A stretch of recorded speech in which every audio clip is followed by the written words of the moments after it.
Okay. Guess I don't really need to wait. It's not like anyone's actually here for me reading out the story or anything. So let's just get into it because there's like 5 notes of pure story next up.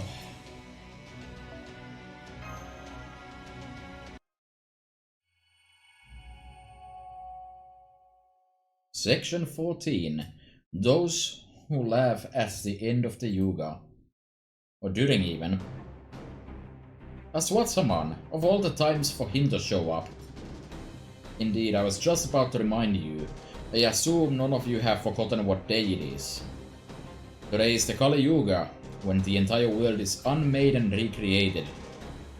If we are to safely avoid its effects, I might suggest that you begin your retreat toward the border. Alacrity would be advisable. Can't you see what we're dealing with here, Detective? We can't possibly turn our backs on this opponent. Damn it, it's just been one thing after another. Oh, I almost forgot. What are you doing here, Usha? Was your dad? He hurt his leg, and he's at the healers right now. Gotcha, that sounds serious, but right now, you've gotta get out here and hide, Usha. Oh, okay. Swataman is bound to come after us if we try to run away. Since we destroyed the giant Kali, the townspeople should be able to look after themselves. So I think the best thing we could do now is try to make a break for it. There are 2 problems with that idea. First, Aswathaman is a powerful servant. With all of us so exhausted, merely escaping him isn't going to be easy. If we're not careful, he'll end up mowing us down with the moment we turn our backs on him. And second, I'd really like to finish Tell off while we have the chance. We need to eliminate him if we're going to defeat Arjuna, and we may never get another chance like this again. Yeah, but what about, you know, our lives? Shouldn't surviving be our first priority? I mean, even if we do manage to take him down, what's the point if we all end up dead because we failed to get away? I know, but...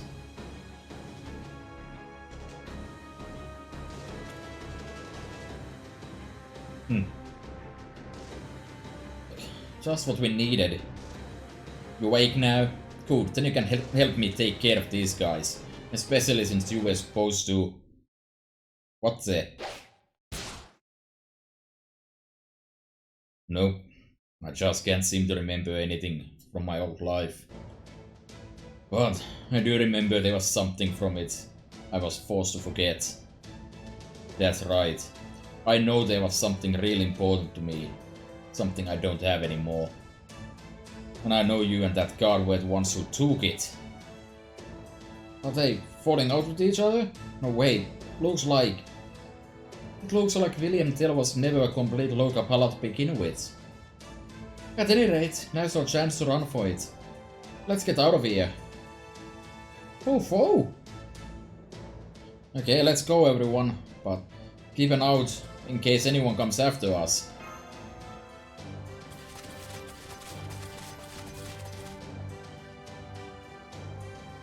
What? Hey, get back here, damn it! Oh, now I'm really pissed. You're gonna pay for that, old man. Huh, it's gone too. Guess he must use Vayu's power to make an escape. And doubt he'll last long with those wounds if he pushes himself too hard, but still, damn it. Well, if I can only go after one of them, might as well stick to the ones I can see.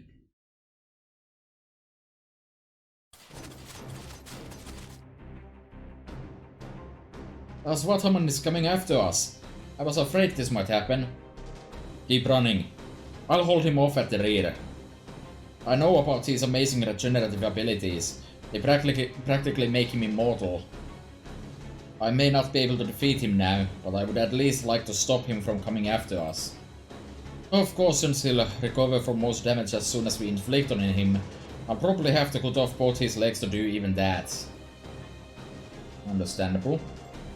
Damn it, that's just as much work as defeating him. Especially while trying to make an escape at the same time.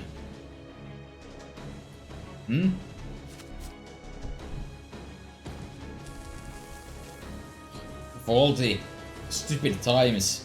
Ugh. Damn it. That damn conceptual arrow must have triggered it. Now he's riding around on the ground and sweating like a pig. What's going on? Looks like he's in pain. I don't know what's going on, but I'm not about to loot this particular gift horse in the mouth. Let's get out of here while we can. And you keep telling yourself that.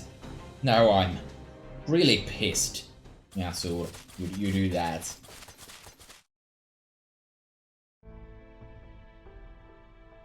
Now that they know about me, I'm sure the false god won't hesitate to erase me with everything else he doesn't want in the world.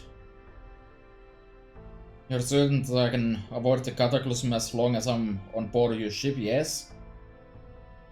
Absolutely. Speaking of which, it looks like Arjuna started to charge up his noble phantasm. Right on schedule.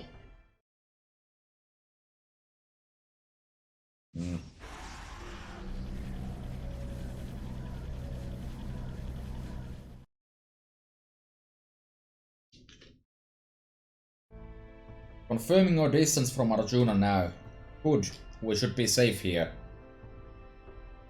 The one thing we must avoid at all costs is a direct attack on the border. We can't escape to void space without a vehicle capable of a zero sail after all. We're only a few hundred meters away from the rendezvous. It looks like we won't have any trouble reaching it in time. I can hear the border's engine now. Ah, home sweet home. And don't start that. This is not your home, damn it. All that aside, I still kinda wonder why Aswataman stopped chasing us. I don't think he stopped so much as he... Good, I've got a visual on your position. We'll get ready for the zero sail as soon as we rendezvous. Almost forgot to fix my mistake on that. Wait. Hold up. Hold everything. What is it, Mjolnir? If this is about taking a bathroom break, you should have thought of that before we left.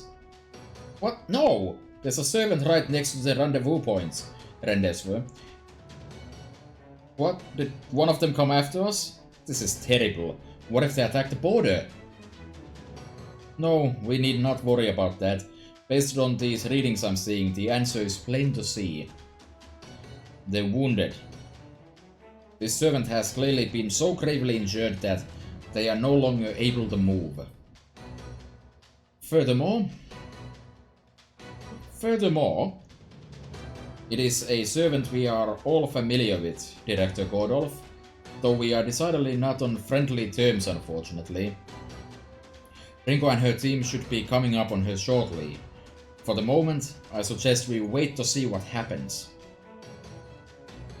Perhaps then we will be able to determine what brought her here. Oh. Not what I was expecting. I assumed it was William Tell. What?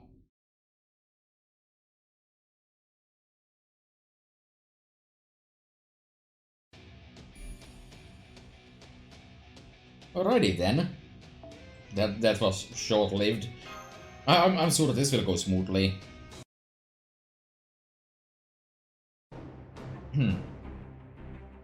That emperor who embodied all of humanity was one thing, but I can destroy a mere warrior like you with just a few bites. I don't think so. Alas, my short-sighted, lovely bark turned out to be worse than my bite.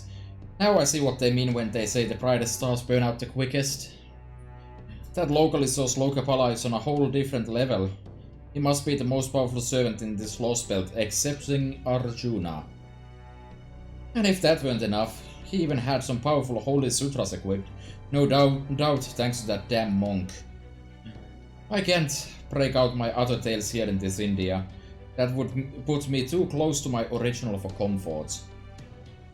My goal is to become an entirely new nine-tailed beast, after all. I refuse to be part of obsolete folklore. Oh well, at least I was able to punch that angry meathead's stupid front teeth down his stupid throat before I made my escape. That felt good. All I have to worry about now...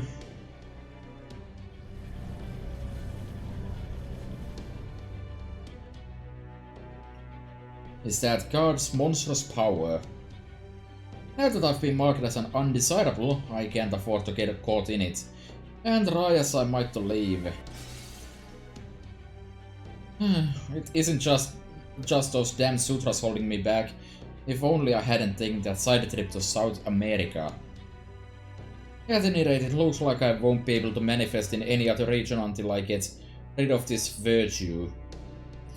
In which case... well, any port in a storm. Like I always say, this world is all about give and take. If I have to hitch a ride to avoid getting wiped out of existence, then so be it.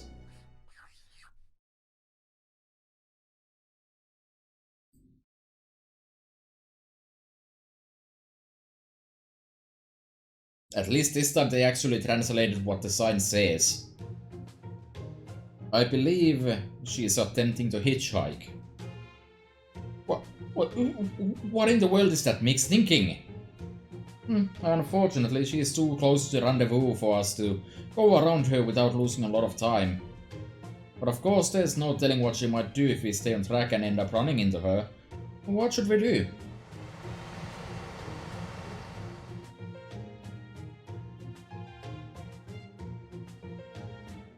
She looks like she's in pretty bad shape. Whoa. You better not be thinking what I think you're thinking, Ringo. I know she helped us out a little in China, but that hardly makes us allies, not by a long shot. Besides, let's not forget that it was completely, entirely 100% her fault that we were poisoned in the first place. I know, but I still want to help her.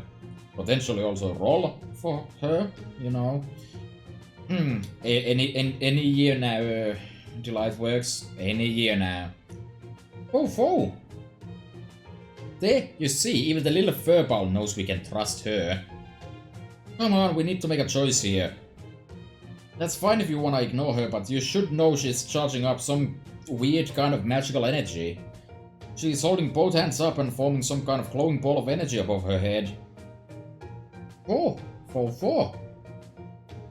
And just look at that smile. I can almost hear her saying, if you don't come get me, I'm gonna use all my remaining power to blow myself up and take you all out with me. Mjolnir, I recommend making a detour. We should pick up Ringo's group at least 10 kilometers away from her. I told you, we don't have time for that. Besides, they're already going as fast as they can. Like they say, in for a penny, in for a pounding. Alright. I'll consider this a distress signal and follow it just this once. Godolph allows a lot of things, just once. She may be one of our most contemptible enemies, but abandoning someone asking for help would just lead to more headaches down the road. Yeah, pretty much. Besides, you let me on board when I was in trouble. You might as well do the same for Koyanskaya. Also, those injuries of her, looks to me like she had a falling out with one of our other enemies. I had a feeling that was going to happen sooner or later. If that's true, then that would mean she's become a target for Arjuna's noble phantasm. It would certainly explain why she's looking to the border, of all places, for refuge. Bringing her on board does pose a risk, but we also know she's been weakened. If she attempts anything untoward, we will not be defenseless. Furthermore, we may be able to gain new and valuable information from her, or even have her fight with us again for a time. True, but I warn you to exercise the utmost caution. That minx's devilish charms were powerful enough to deceive even a first-class dandy like myself. If we're going to let her on board, we should put a bag over her head or something just to be safe. I'm pretty sure we won't have to worry about that. We all know real well what sort of person she is by now. Don't be ridiculous, you're the one I'm worried about the most, Carpaccio. I can tell from the beta male look on your face that practically screams 2D girlfriends are all I need, that you'd be powerless against her charms. Beta male, huh? No. We all know that 3D is a waste of space. There's like 1D too many in there. You worried about me? What are you, my mom? Are you quite sure you'll be alright? Positive. Well, alright then. Still, I'm going to give myself a few good dabs of this Cologne, just in case. In case of what exactly? Alright, go ahead and do a full throttle drift to the spot right between Rinko and Koyanskaya. We'll depart once again as soon as we've taken all necessary precautions.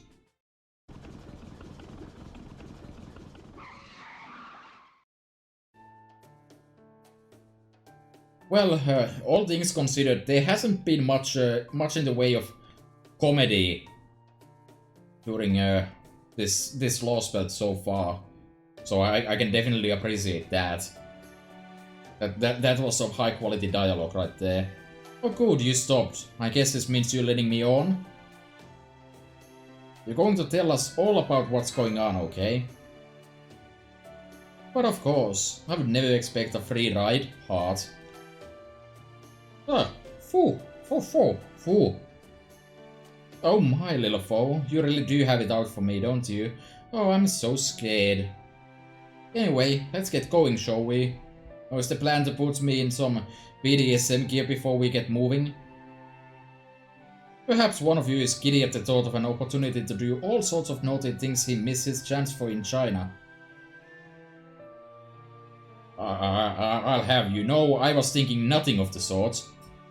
The only thing I'm hopeful for at the moment is the suspension bridge effect. At the moment, I would prefer you get on the border post-haste so we can begin our zero-cell preparations. I tried to ensure we would have time to spare, but I have a bad feeling about what's coming. Do try to hurry.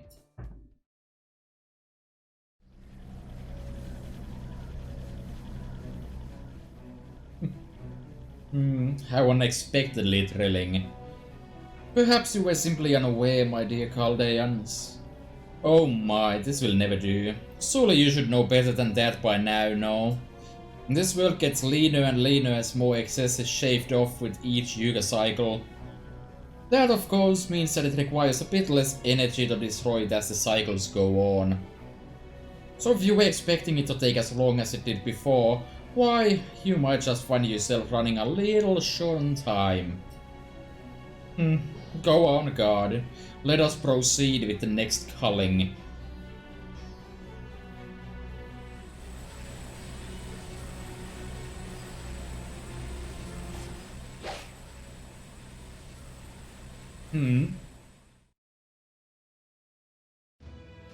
I see.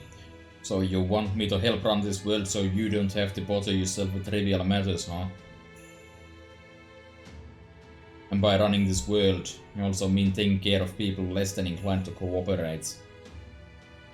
Well, I hate to tell you this after you went and summoned me, but I'm not the man for the job. My arrows are meant for shooting apples off my son's head, and for shooting that scumbag fox through the heart. I'll never use them to shoot children, so guess that's that. Sorry. What will you do now? If that is his reason, refusing to obey me, then those thoughts are unnecessary. There is something inside him that should not be there. Indeed, I couldn't agree more, but as luck would have it, the next Yuga cycle is almost upon us. All you need to do is remove that defect from him, and he will then have no choice but to serve you faithfully. I thought I was only going along with you guys as a hunter for hire. And as the guy being hired, I expected you to pay me for my help. Nobody ever told me I'd be the one paying you such a heavy price. Consider our contract null and void. Abfellschieben.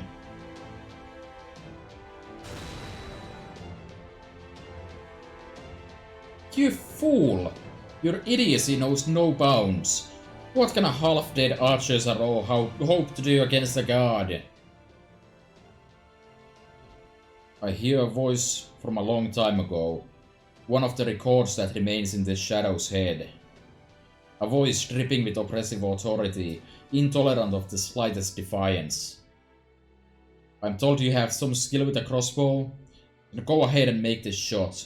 If you succeed, I will overlook your transgressions. A mess of emotions, reluctance, doubt, fear. Each raged within me at those words, but still, I took the shot. I shot an apple off of my son's head, because I had no other choice. That was my profession after all. I'd made a life out of only ever hitting what I aimed at. But I never thought of myself as the god of marksmanship. Besides, even the gods are known to miss sometimes. And a hunter always has to consider what will happen if they miss their shot. Because the fact is, the moment their arrow misses, there will be another target that absolutely needs to be hit. So I had another arrow ready to go inside my jacket. If my first arrow failed to pierce the apple, if both my son's world and mine had ended with that shot, I would at least make sure the beast so needed killing would die with us. Thankfully, I didn't need to use my second arrow on that day. But even so, I had every confidence in the world. If my first arrow had missed, or rather, if the arrow that absolutely needed to hit its target didn't, the fact that there would then be another target that needed to be hit meant that my second arrow would be sure to find its mark.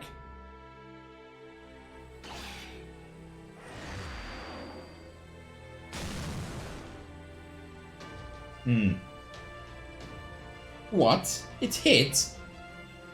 I always make sure to hit the targets I can't afford to miss, like the apple on my son's head.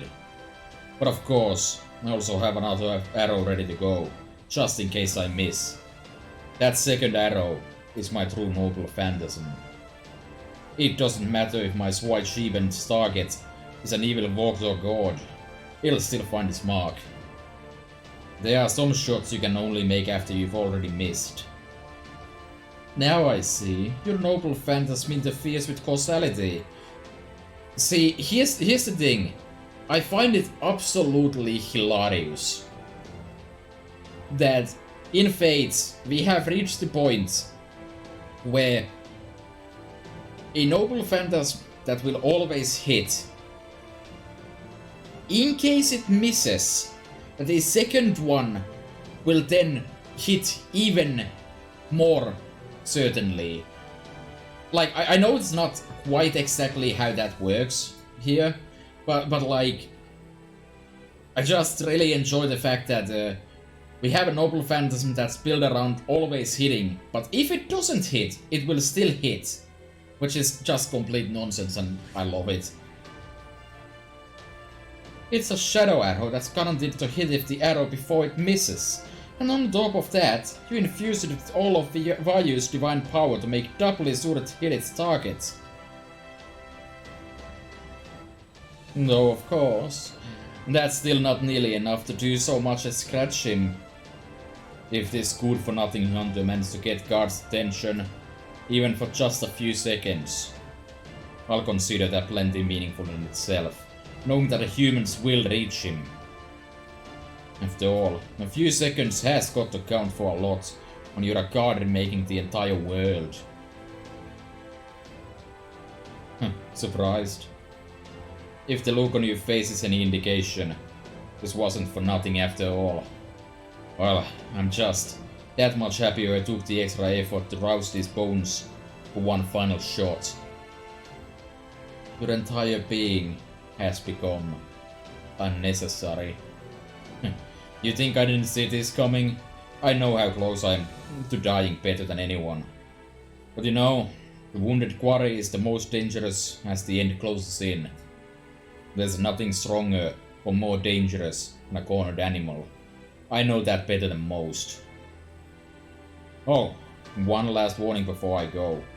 I told Asclepius this too, but the reason you summoned me last is because you felt a regular old human would be a good match for a god, right? Even if you only realize it subconsciously, that doesn't make it any less true. Hell, maybe that's why that last arrow got through to you. If you don't realize what that means, someone even more desperately cornered than me is gonna end up firing a third arrow. I wonder who that'll end up being. God has cast his gaze downward. You have become unnecessary. Furthermore,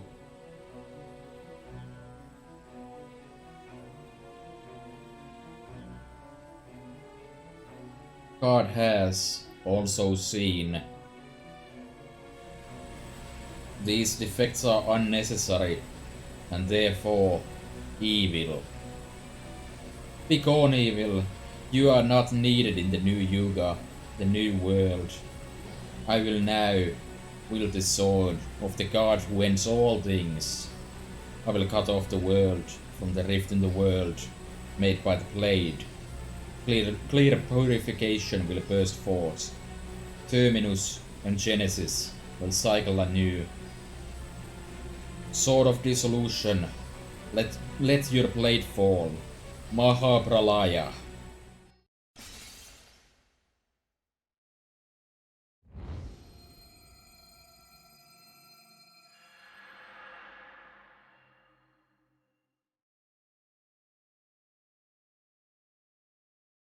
I don't know about that defective, but I can tell that I'm not really me if I can't remember my son.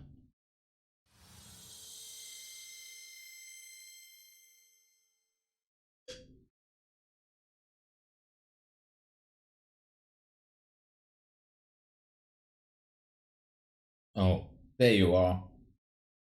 It's alright. It's okay now. Took me a while, but I finally remembered. Sorry I couldn't be the father you deserved.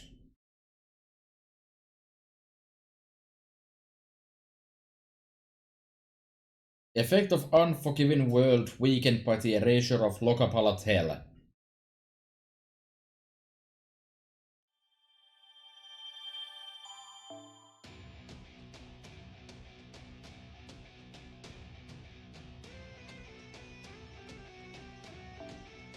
Alright. At least Tel got to go off by actually accomplishing something. Section 15, Return of Paradise, the Queen's Identity. The Zero Sail has entered a stable zone. We should finally be safe here at least for a while. Once again we escape by the skin of our teeth. I was hoping to never have to go it that close again. At least we made it, right? You are as tasteless as a tiger shark. Do you always bring your enemies with you like this? Oh, if it isn't the strange servant I saw in the Wandering Sea. I didn't know you were here too. As you can see, I'm currently nothing more than a fellow fugitive. As they say, no road is long with good company, and love makes the world go around. What a perfect example of strange bedfellows, or shipmates if you will.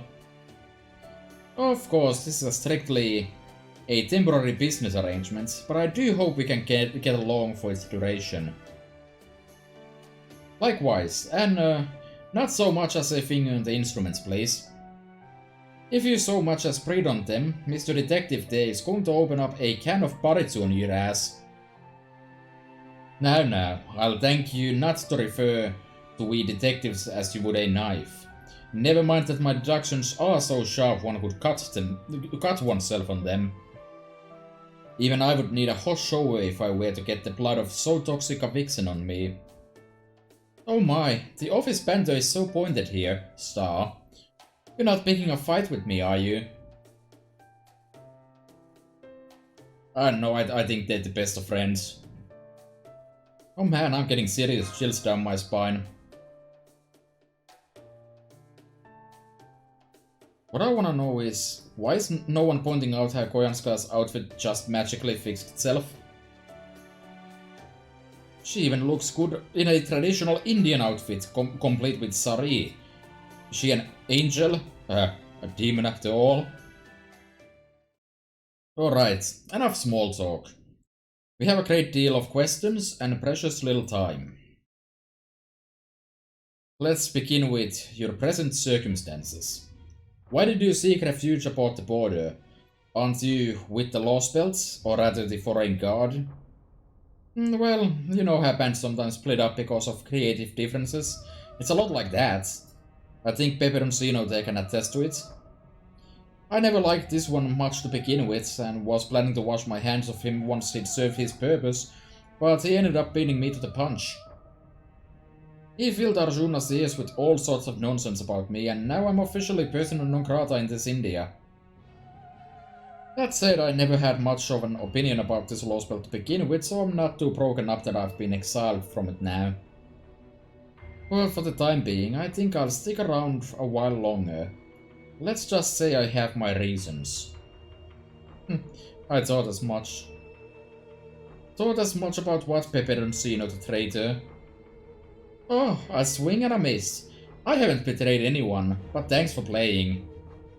My goal as a crypto is to grow my tree of emptiness, and I certainly haven't abandoned it. I'm not on bad terms with anyone from Team A, and I have no intention of defying the Foreign Guard either. The only ones I don't trust are you alter egos. I mean, how could I? You're all the definition of shady. It's because I have my doubts about you three that I shared the information I have with Rinko. I thought I could gain some insight from a different perspective on the situation, though I'm sure Holmesy already deduced as much. Indeed, I was fully aware that you were probing our goals and perspectives. But of course I allowed it, as I could tell you were doing so from a place of fairness, rather than malice. Given the current state of the world, it doesn't take much thought to realize this fatal contradiction. The fact that Miss Koyanskaya is here right now only further serves to reinforce it. While I do feel as though I already have a firm grasp on the answer, I also feel as though it would be improper for me to be the one to explain it. So, as one of those directly involved, I would like to ask you about this great mystery so we can no longer ignore Scandinavia Pepperoncino. Oh, that's sweet. How can you be so kind and handsome yet also so unpopular? Is it because you're inhuman at heart? Alright then, don't mind if I do. Koyanskaya, can you confirm you can confirm this for me, right? The goals of the cryptos and the Foreign Guard's disciples don't completely line up, do they?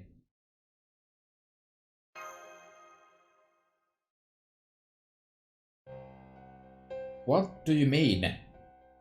Let me be clear, this world is headed towards oblivion. The way it's being run now, it can't possibly end up at anything halfway decent. Once it's completely purged of evil, we're not gonna have the perfect world he's aiming for. We'll be left with a world of total nothingness. It's fair to say that Arjuna has gone completely off the rails. But the bigger problem is that your disciples aren't doing anything to stop him. If anything, that treacherous snake of a man is pushing him to hurry things along. Why? The way things are going now, both this lost world and its tree of emptiness will be lost forever, so why aren't you two trying to stop that? Furthermore, given the state we found you in, it seems there is also every possibility that even your disciples don't share a common goal. Tell us, what exactly are you? Good question. I suppose if it will pay my fare, I'll answer you as far as I'm able to.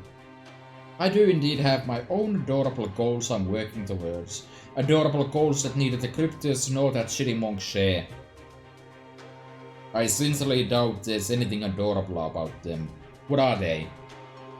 Well, there's tormenting humans. Oh, and collecting regional monsters, I suppose. It's a hobby of mine, investigating new and unusual creatures. This lost belt has both Kali and sacred beasts, so I'm already pretty happy about that. What can you tell us about the other alter ego?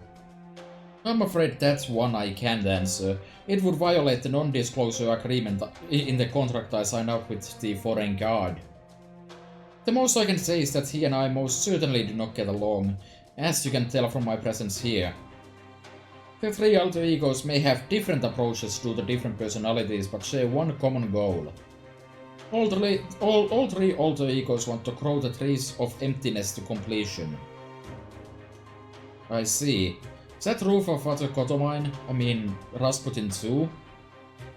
Of course, but you know what happened in the Russian Lost Belt, what with its king and Karok being who they are. Well, despite what you might think, that Praise is a genuine saint, complete with the ability to know the future. I guess you'd say he can make prophecies? And apparently he prophesied that the Russian Lost Belt was only ever going to end up poorly and acted accordingly. Alright, that's enough from me. I believe I more than paid my fare by now. Oh no, you haven't. Not by a long shot. It costs a lot more than that to ride my ship. Leaving the question of whether it's your ship or not aside, I do agree that she has only begun to pay her fare. Oh come now, Star. Do you have any idea how much Rasputin's secrets would normally cost? That priest never says a word about himself, you know, Star. It wasn't easy to part with them, but since doing so would be his problem more than mine, I figured I could share them with you as a little bonus of sorts. So she's willing to sell out her teammates' skills, but not her own secrets, huh? Talk about a dyed-in-the-wool misanthrope. It's like everything she does is designed to piss others off. I have a feeling we're not going to get anything from her that she isn't willing to give us. For now, I guess I should just be glad that I was able to confirm my hypotheses. I wonder just how much Kirsharia knows about the foreign guard's identity and objectives. At any rate, I no longer have any interest in what happens to this world. I am, as they say, over it. So by all means, go ahead and mess with it as much as you like. I'd be especially happy if you could give that shitty monk some much needed comeuppance. Do you really think we're done here? We saved you when you were at death's door, and I doubt you are anywhere close to your old strength yet. To put it another way, you have nowhere to run, and your life is in our hands now. Oh my, does this mean your gentlemanly facade is crumbling, now that I'm your prisoner? Wonder what you're going to do to me. Are you going to bind my limbs and throw me in solitary?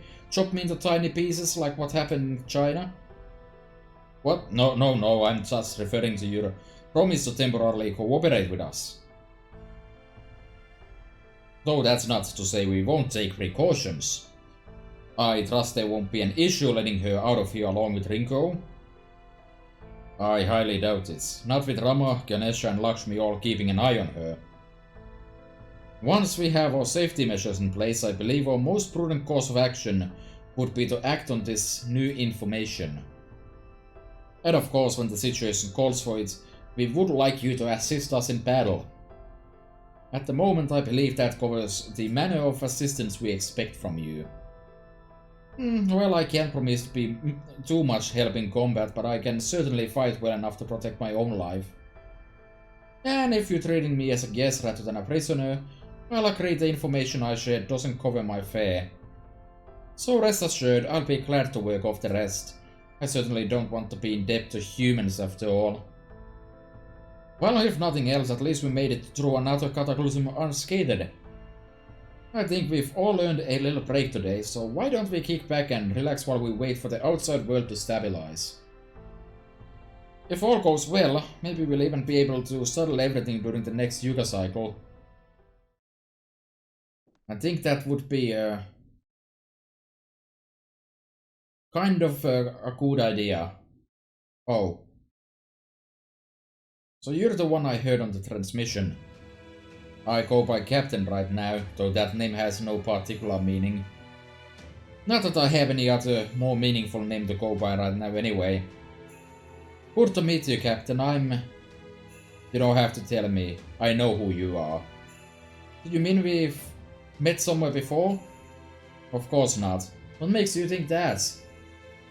I guess it would be your scent. My scent, huh? Well, I guess I can understand that more than I could if you said my appearance. Anyway, I'm afraid I have a lot of work I need to get back to. You should rest now while you can. I wonder why he's avoiding me. I don't remember wronging him. Although that look in his eyes, was it nervousness? Fear? No, wait. I think it was guilt?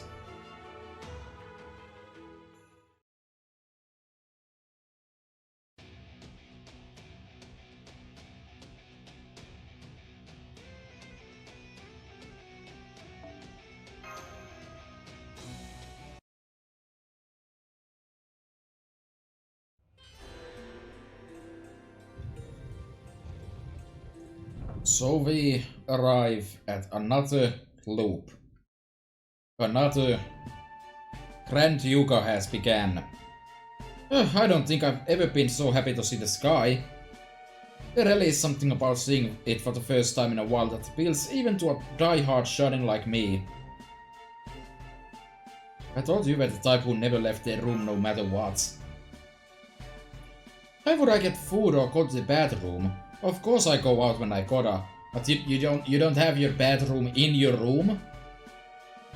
Wait, that doesn't make any sense. Ignore that.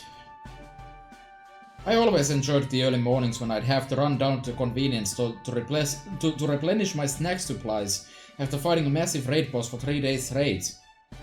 I absolutely hate raids. In fact, I hate grinding. Also, I hate having to go outside. Wait. No, I don't. Do I? I might. The way you could still see the stars as the first rays of sun start to creep over the horizon was just divine. Actually, I can kind of get behind that. I do sometimes like to go around walking outside in the summer at like 3 AM. Like normal people do. Whoa, maybe it was those spiritual morning walks that made Ganesha choose me for his vessel. A 3-day raid boss fight? What were the devs thinking? What, is this throwing shade at like... Is this throwing shade at Barbados? I think this might be throwing shade at Barbados. Oh. My apologies for the seemingly endless ring of similar instructions. But I would like you all to start by returning to Pichu as usual. Let's get going then. Ah, what a perfectly peaceful little human town. It makes me positively nauseous, Star. So, what's the plan here? Do you have a plan to take down that spoiled brat turned god, don't you? We're going to tear him off his divine throne and bring him down to all level, starting with this town. Now that these people have fought their way through a Kali Yuga, there should be even more of them on our side. Once we've convinced this town he isn't a god worth worshipping, we'll move on to other towns until he's weakened enough that we can defeat him. A god boycott campaign, Okay, I can see the sense in that. At least, theoretically. Even though we're in the peaceful Krita Yuga now, something feels off. I feel it too. Does this town seem weirdly quiet to you too? Definitely. I'm not gonna be surprised at what's going to happen here next. Fo. Hey guys, I'm kinda worried about Asha. Remember she said her dad was injured? Maybe we should go check on her first. Of course, I was just thinking the same thing. I think her house was over in that direction. Let's go see her. There's her house. Thank goodness it's intact. Why don't we take a peek inside through the window first to see how they're doing?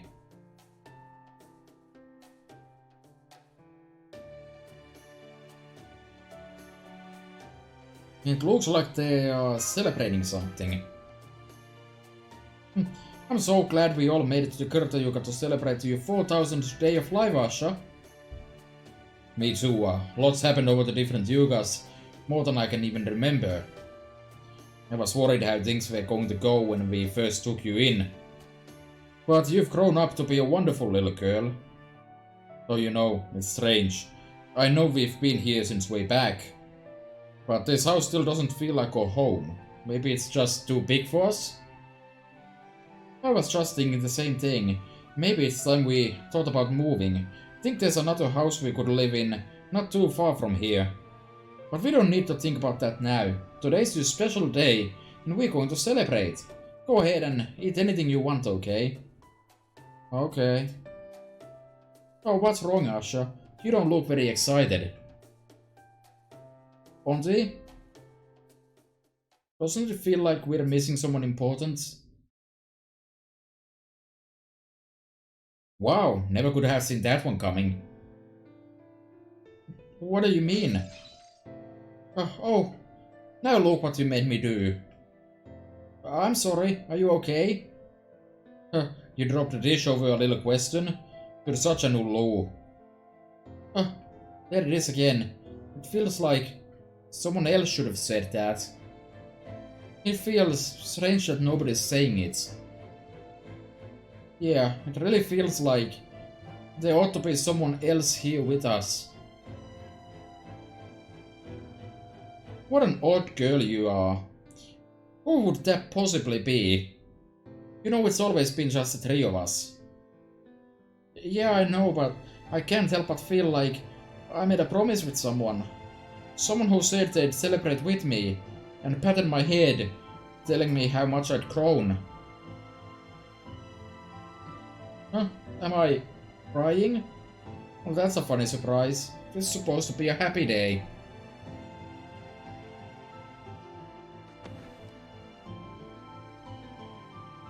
Mash? I'm okay. I'm okay. But senpai, this is just... Let's get out of here. Right now, I don't think even I could look Asha in the eyes and smile. She said his leg was injured. Is that why? A little thing like that?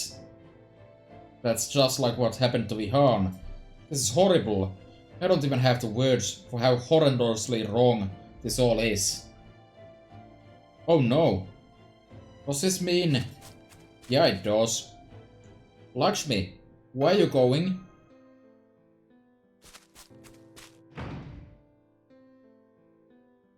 They're not here. Hey. Oh, hello. Is everything alright? Would you like to come to my house and have a glass of grape juice? Forget about juice. What happened to all the people in the town hall? What do you mean? You know damn well what I mean. I'm talking about the people who came here from Divala. There were dozens of people living here while they tried to find new homes. I'm very sorry, but I truly have no idea what you're talking about. Nobody has ever lived in the town hall. Damn it. You poor thing. I don't know what you're talking about, but I can tell you've been through a lot. Well, if there's anything I can do to help, please don't hesitate to call on me. Good luck.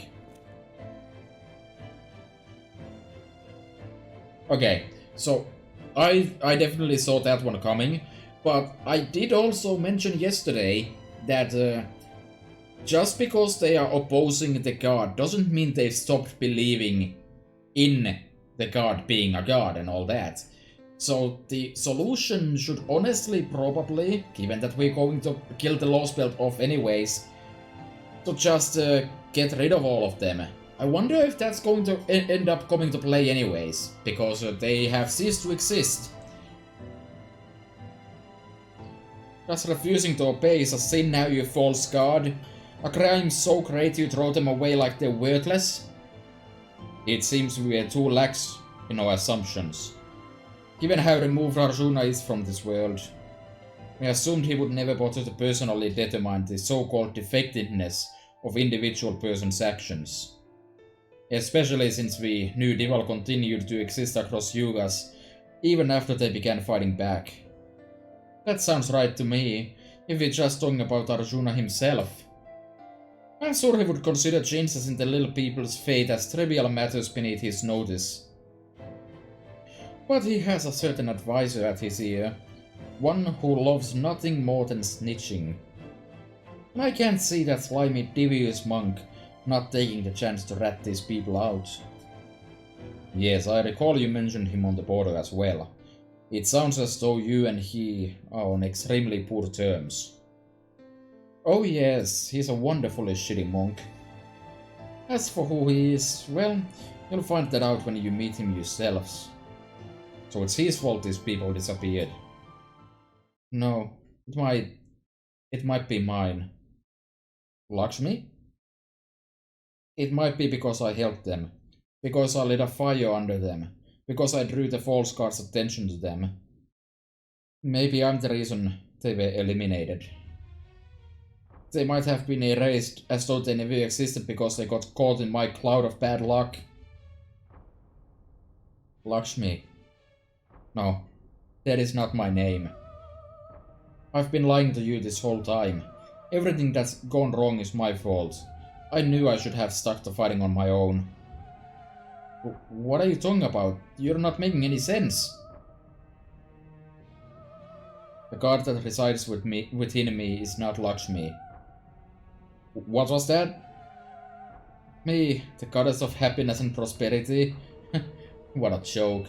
I'm the exact opposite. I bring adversity and tragedy wherever I go. I'm the embodiment of things everyone should avoid and despise. The real name of the goddess within me is Alakshmi. Lakshmi's older sister, the goddess of bad luck and misfortune. Not entirely sure why it was necessary to keep that a secret or here. Effect of unforgiving world strengthened to the erasure of some nonsense. It'd be nice if I could actually read, wouldn't it?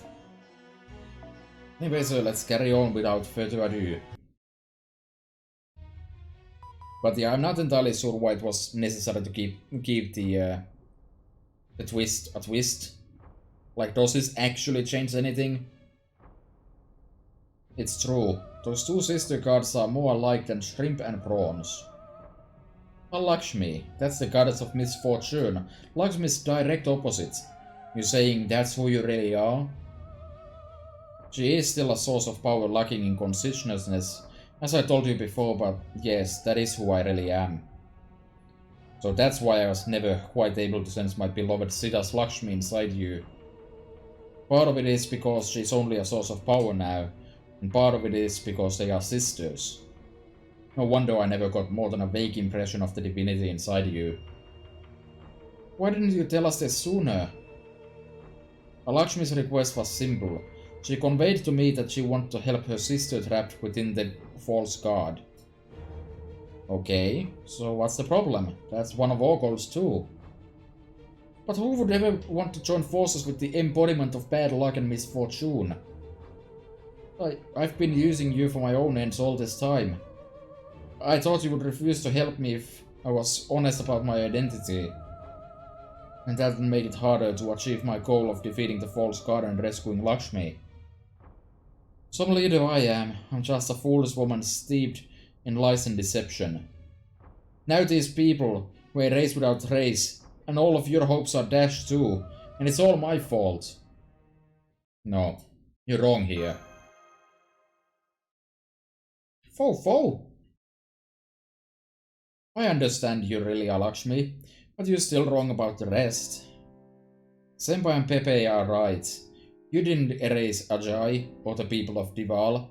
Arjuna did. You can't blame yourself for this. Indeed, you're going to insist that every last bit of bad luck we've had was actually your fault?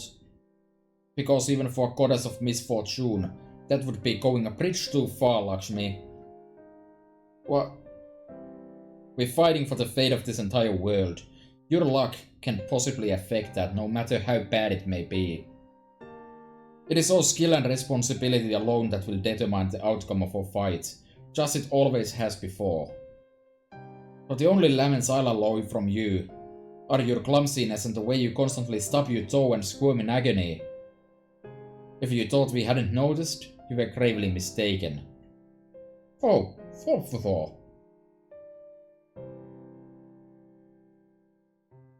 So, if you finally don't play guessing games where the answers were obvious, it's about time we start planning our next course of action, no? Agreed. Truth be told, I had already formulated a hypothesis as to what Lakshmi's true divinity might be. Of course you did, why wouldn't you? Lest we forget, the power she demonstrated during our first battle with William Tell was clearly nothing that a goddess of fortune would possess. I mean, that kind of depends. Like, if you flip it around, yeah, you can say that it's a bad luck that everything hits you, but she was trying to actively protect us from getting hit, and her getting hit instead accomplishes that. So you could argue that that's good luck. Bad luck and good luck are kind of the other side of the same coin. Wait, no, that's not how it goes. The same side of a different coin. Flawless. Oh yes, that reminds me. I don't sense Vayu anywhere, so it seems Mr. Tell never did make it to this Yuga, did he? Though I can't say I'm surprised given the resistance he put up at the end. I'm considering that a highly probable possibility as well. Given how bravely he fought last we saw him, not sure if I should regret that we were unable to have him join us. Or be glad that at least a bit more of Arjuna's power is now gone. Okay, in light of all that's happened, we need to figure out a new plan, starting with where our old one went wrong. It's obvious now that we were severely underestimating the extent of Arjuna's ability to erase things he considers defective whenever he remakes the world. Hard as it might be to believe, we know now he can get rid of entire communities if he wants to. Maybe he came up with some way to simplify it, like assuming anyone who takes up arms against the Kali is defective. I don't quite follow. If he can basically just decide what comes and goes, it shouldn't be that difficult, right? But either way, now that we know he's capable of mass removals like this, we should probably assume that the more people stand out, the more likely they are to be erased. So what you're saying is, our plan to turn more people against him and drag him from his godly throne isn't looking too good anymore.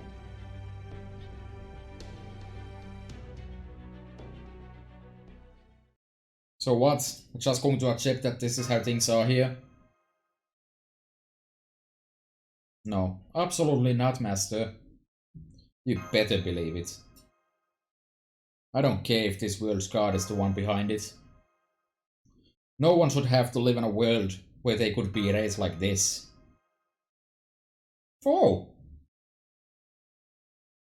I'm not giving up yet.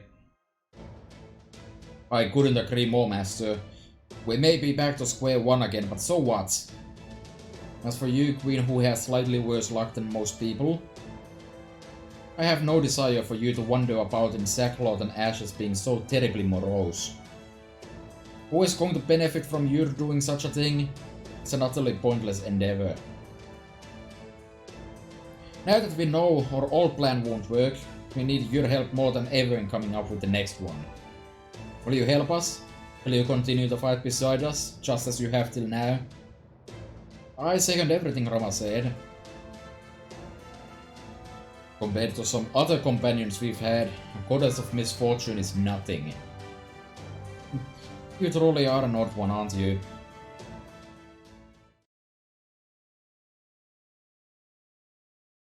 Alright, now that we've reaffirmed our intent to continue onwards, I would like to begin discussing specifics.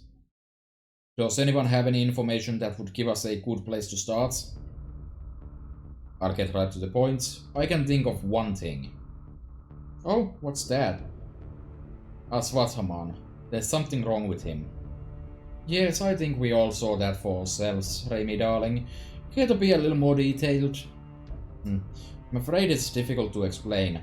All I can say is, when we ran into him during the last Yuga, it felt like there was something fundamentally different about him compared to the other Lokapala. At least one of you has an eye for detail. Disposing of Aswathaman is something I totally endorse, especially as I have my own grievances with him. I would like nothing more than for all of you to beat him within an inch of his life, heart. But we still don't know how to deal with his regenerative powers. Fighting him was like fighting an immortal. Exactly, he's immortal. That's why he has no choice but to do what Arjuna says. What do you mean by that? Oopsie, now I've gone and said too much. Let me just go ahead and zip these lips back up. Anyway, I do think it's worth a shot. If you like, I could even tell you where he is right now. Hold it. I appreciate that proposal, but I don't trust it. Boyanskaya can only be trusted to lead us into a trap. But, and here I made that proposal with the very purest of intentions. I guess this means you still haven't forgiven me after all, Your Excellency. Sniff, sniff. Why in the world would I forgive you when you haven't shown the slightest sign of repentance? Did that Sari do something to your brain, beautiful? Just kidding. Stop. Alright then, I'll go ahead and give you the data you'll need to track Aswathaman down. Just to be sure of the results, why not conduct the search yourselves? True, that would be safer. Though it will mean we'll need to walk around ourselves to pick up his signal. That's just a trade-off we'll have to make for security. Even if it takes a little longer, it's a lot better than walking into a trap completely defenseless. Alright, now that our next goal is decided, let's go find Aswathaman and take him out quickly. Don't worry, once we find him, just let me handle everything. I think I know what's going on with him now, so the next time we meet, I'll see if I'm right.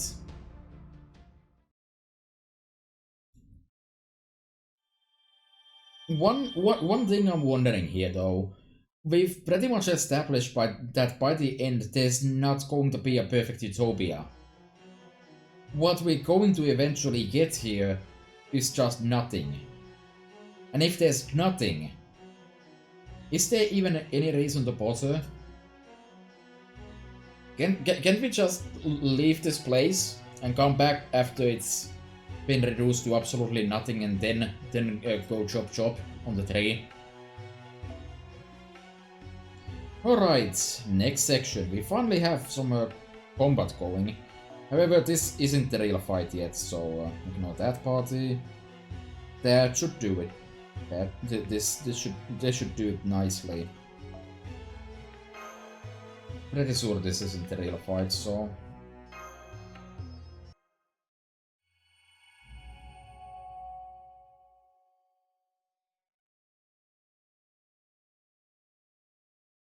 Anyways, chapter 15, chapter 16 even. Aswathaman. Okay, we're speeding up. Is it taking us this long to find Aswathaman? I guess so. There you are. That's my line. But what's this? Well, what do you know? I can't believe the quarry that got away from me came back on her own accord. I'm so happy it's actually pissing me off. I appreciate you reacting exactly how I thought you would. You must have known the Chaldeans were hot on your tail, yet you couldn't ignore my aura and couldn't resist waiting around for me to show up. I'm so glad you're as simple-minded as you look. Now, let's get to our grudge match, shall we? Oh, but do be warned, you'll be facing Rinko and her team this time around, and they're very tough cookies. You see, they do this ungodly annoying thing where they get stronger and stronger each time they do battle. I never could tell whose side you were really on, woman.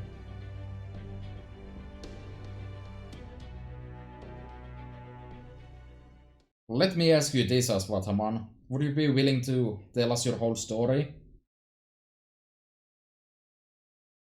How it be?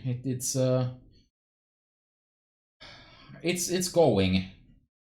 I'm kind of worried about having to actually do some real fights for a change. Need to come up with something funny.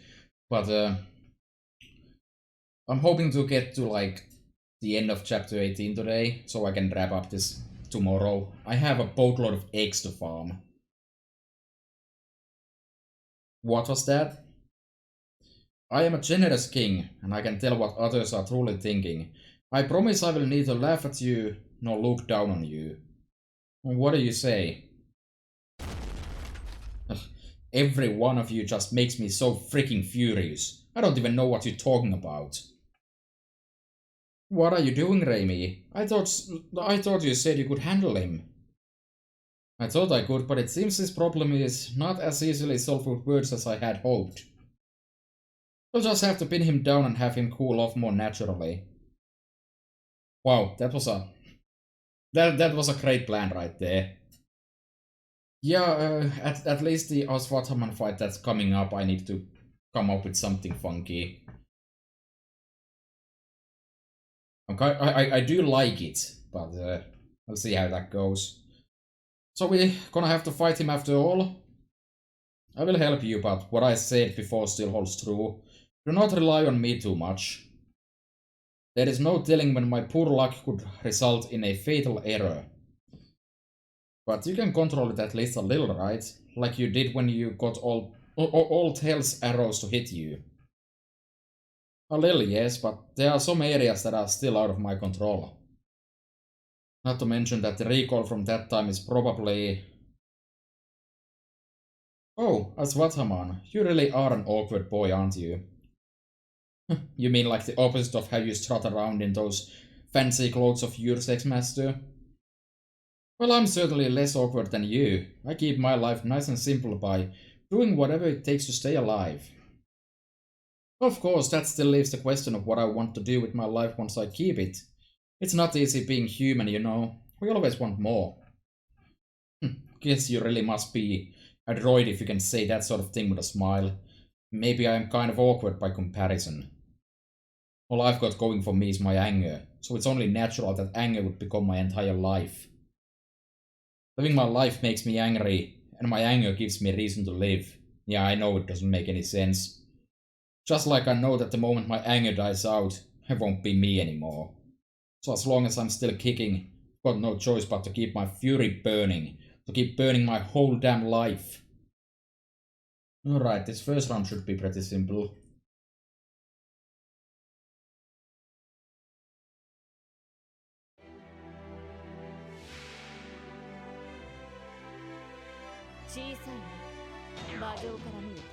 Not that this is an ideal team by far, but this is pretty much the Bond team here, I guess. That's a nice misclick. Off to a good start.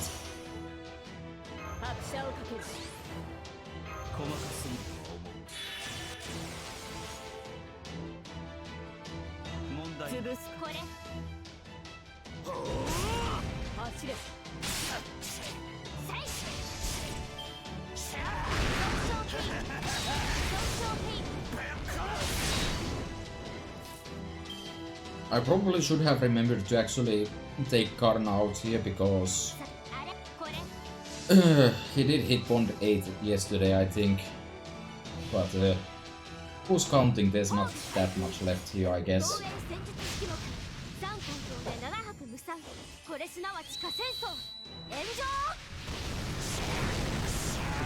And there's like a total of 8 fights left, and probably like half of those don't really matter.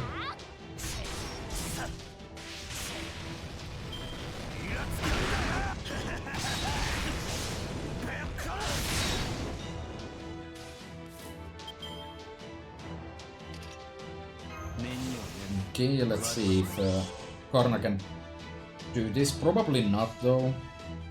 But we can always dream.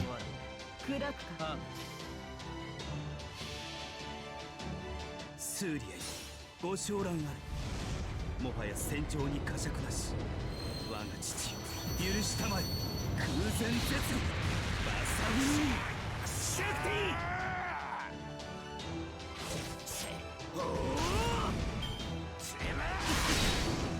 Should have gone with a bit more oomph on that.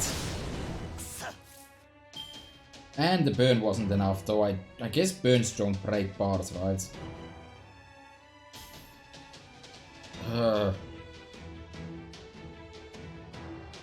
As Vathaman might prioritize evil targets because of how everything else in this low spell is set up, so I'm gonna do that.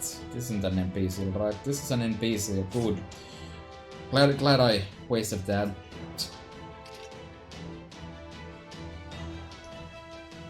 Do I have any other options here? Don't think so. I think it's better just let it go at this point.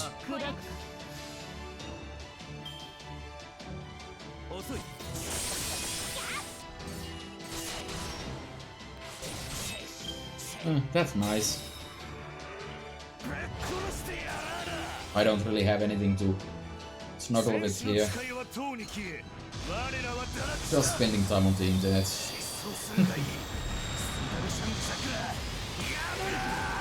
Okay, I don't know if that was luck or if he actually prefers to target evil targets here.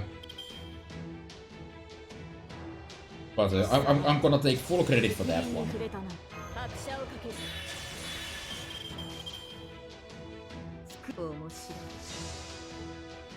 I could always check that, I guess.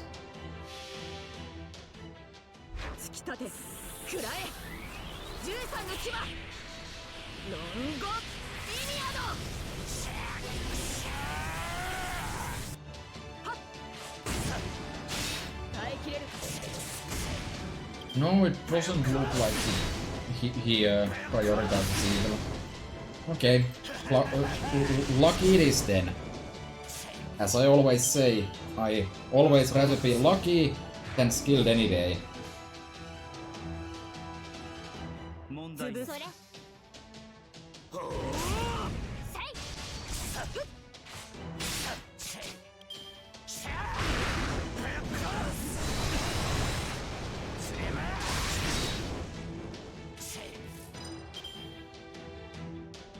So he has defense ignore now. Not that my team is really doing anything with defense anyways. I can NP with Karna this turn if I do this. So let's go for that. Depending how this goes, this might be enough to just win here. Probably not.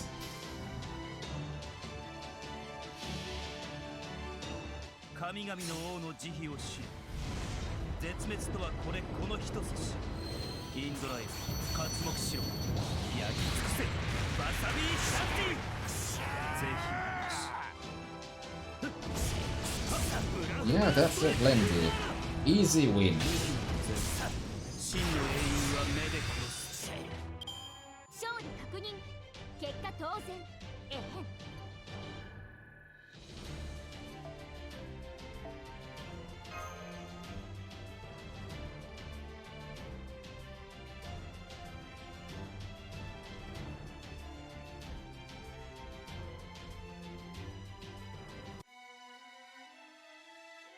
Oh, I'm out of AP.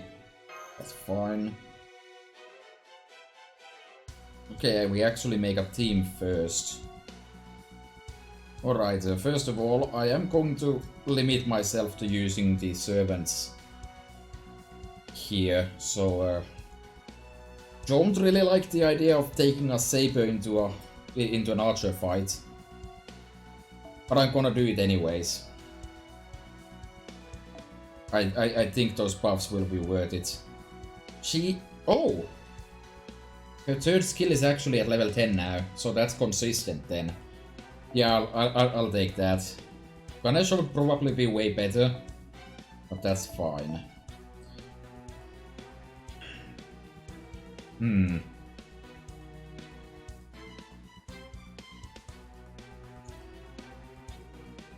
I'm thinking, what would be a decently fun way to do this? I do figure this fight is probably hard enough where I actually need to use a Lancer to make this work out. Or a Berserker, but trying to avoid that for now.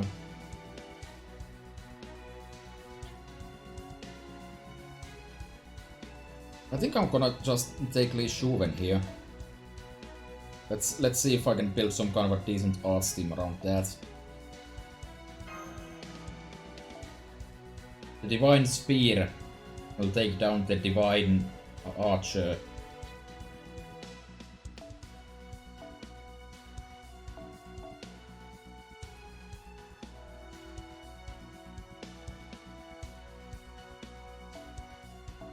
I think I'm okay with starting out like this.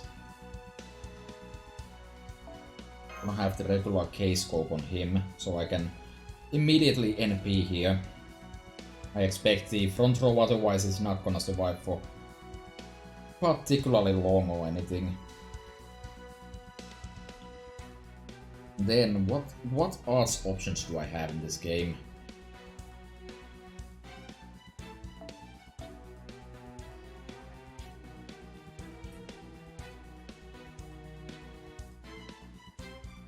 The Mamo is on the ban list. I'm not about to be using the Mamo here. I'm just gonna check this real quick. Because my memory is really bad. I'm gonna look up a quick list of some art servants here.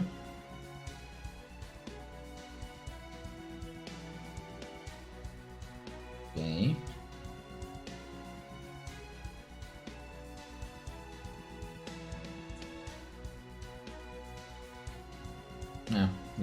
Yeah, that makes sense.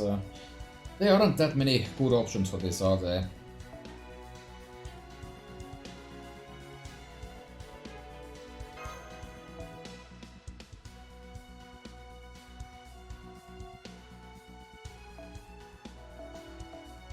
I'm gonna take Chiron as well.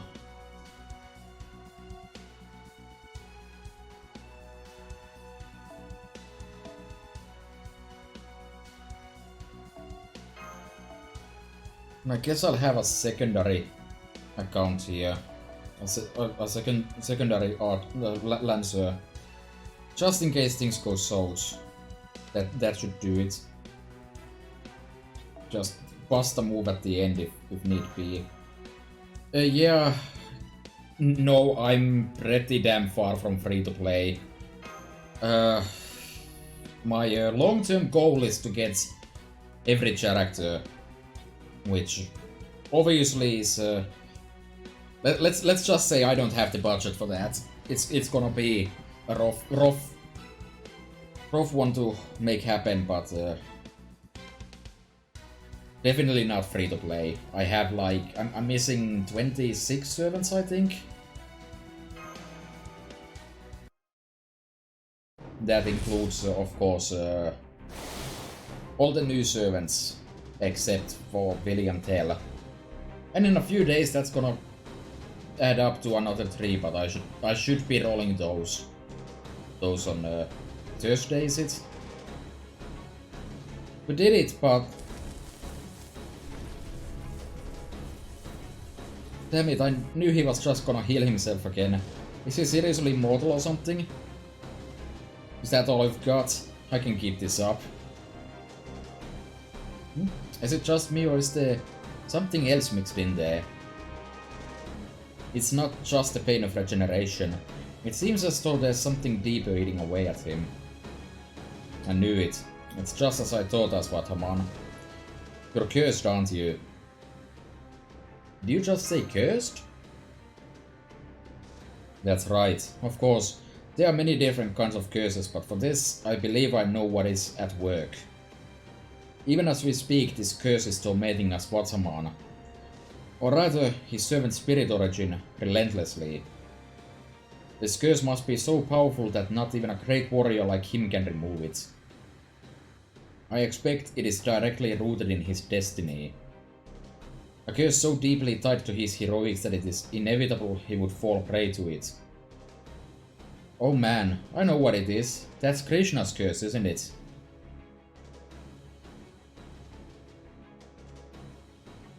What's the Krishna's curse, Captain? It's something that happened towards the end of the Great War depicted in Mahabharata. As Aswathaman was overcome with anger at his father's murder, and in a cowardly act of retribution, he snuck into the enemy camp and killed them all in their sleep. Afterwards, he fired an arrow at the stomach of the pregnant mother of what would have been the last child of the Guru. But Krishna protected the baby and placed a dreadful curse upon Swadhaman's head in retaliation.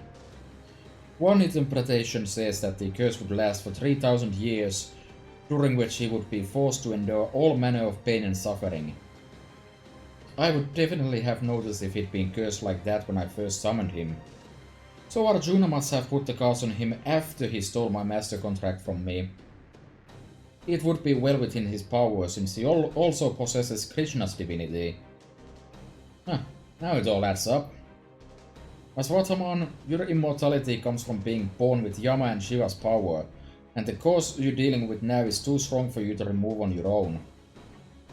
So you're trapped in a prison of endless suffering, and death offers no escape. Then, does that mean you have to do what Arjuna says, or he won't undo the curse? That is pretty rough. Shut up. At the very least, I can imagine that curse going away once Arjuna finally has his so-called perfect world. Though either way, I guess that doesn't leave you much choice but to cooperate with him. Shut up! I'm so goddamn pissed I can't stand it. I'm mad at myself for being a slave to my anger, for getting myself cursed. I'm mad at how goddamn weak I am, so weak that I have to obey Arjuna, my mortal goddamn enemy, just to escape this endless pain. All I can do is just keep getting angrier and angrier. Swadhaman is getting madder than we've ever seen him. Be careful, master. Alright, here we go.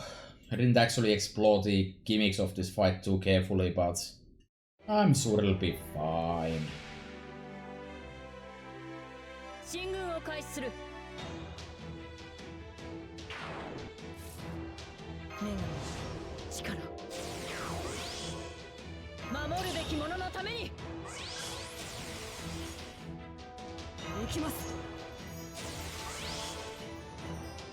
Do I want to try to keep Lakshmi alive here is the question.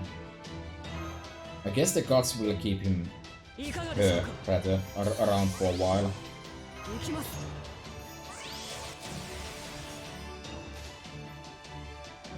This is not the ideal hand, is it?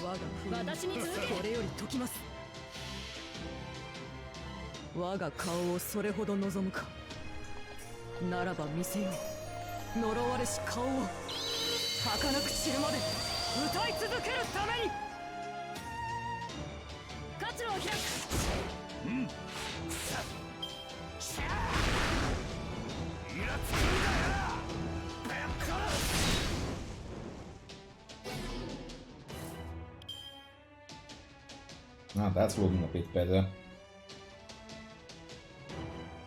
I guess I'll... This is not a good idea, but we're going for it anyways.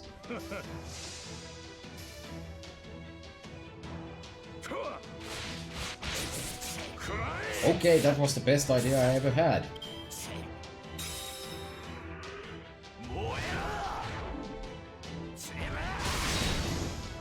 And I think that's a pretty beefy attack down. And there goes Lakshmi. Whoops. Could have done that better. Oh well.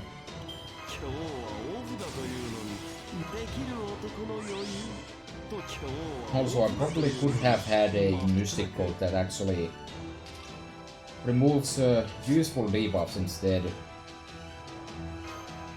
I'm gonna do this.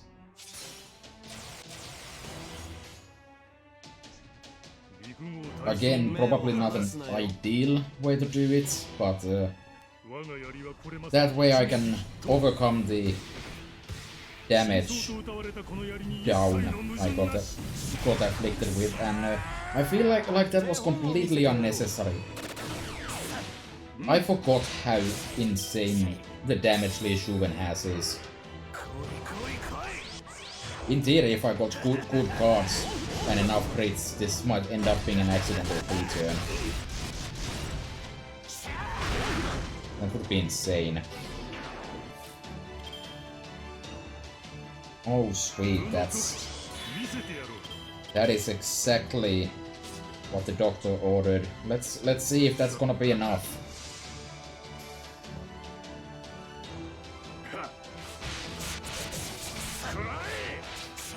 Not quite, but pretty close.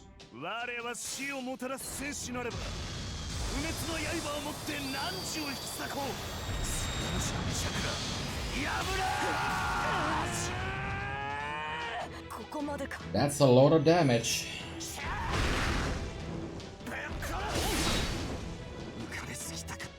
That's not actually bad.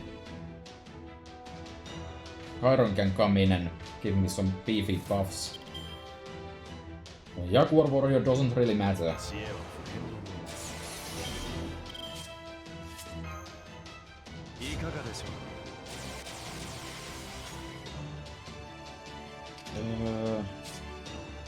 Been a while since I used Jaguar Warrior. She does generate me stars, so I can do that. There we go.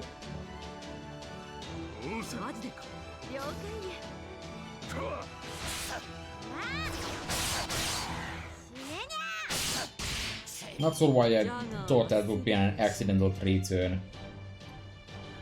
Oops. Anyways, that went better than I could have ever expected. This Shuen is so good.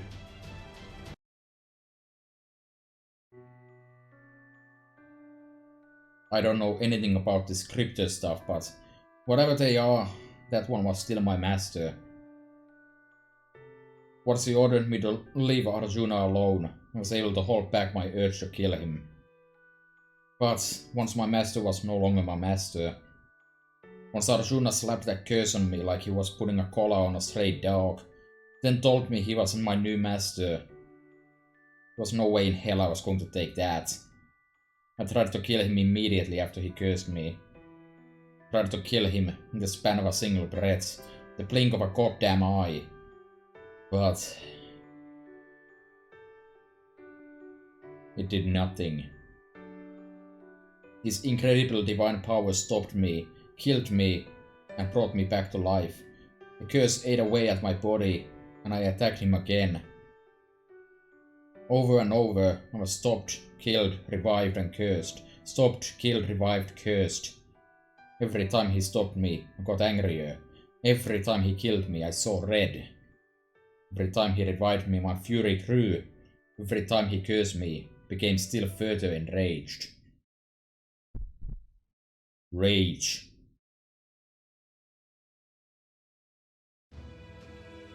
Was I just buying time? No way. I wasn't nearly calm enough to think about drawing Arjuna's attention long enough to let my old master escape. So I guess it ended up working out that way. It was all just desperate fury, all simply in vain. Until my spirit finally broke. Contorting bowels, rage, hell, every agony in the world, tearing myself apart, decimation of the ego, a single instant, cruel, flickering consciousness. Purple, red, green, black, false vocal cords, spirit origin violation, existing, then not, then existing again, poisonous thoughts, defeat, pain, chills, hives, agony, fire, all on top of one another, terrible curse.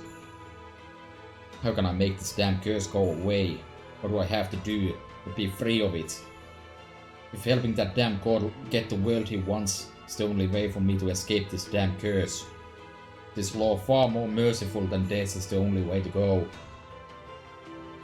And I will be rage. The moment I stop being angry is the moment I stop being me. So I decided I was going to stay angry all the damn time. Once I knew I couldn't kill that guard beyond guards like this, no matter how angry I got, I instead chose to burn my own damn weakness with the fires of my rage until the very end. It was humiliating for me, along with idiotic, immature, and inferior. But even so, thanks to that, I knew I'd be able to stay angry until my last breath. I might lost the bond with my true master, and been forced to submit to my most hated enemy. But at least in this, I still had my pride. This way, I would at least be able to remain myself right up until this defective, evil world disappeared. And I'll be able to hit that smug, all-knowing, all-powerful god with one last shot. I'll show him that even with his perfect little plan to recreate as he sees fit, then only what he deems essential, he still couldn't stop me from being me.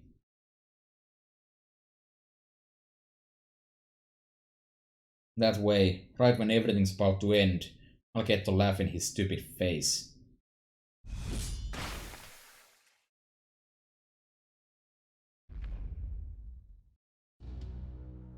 You really are an odd bird, aren't you?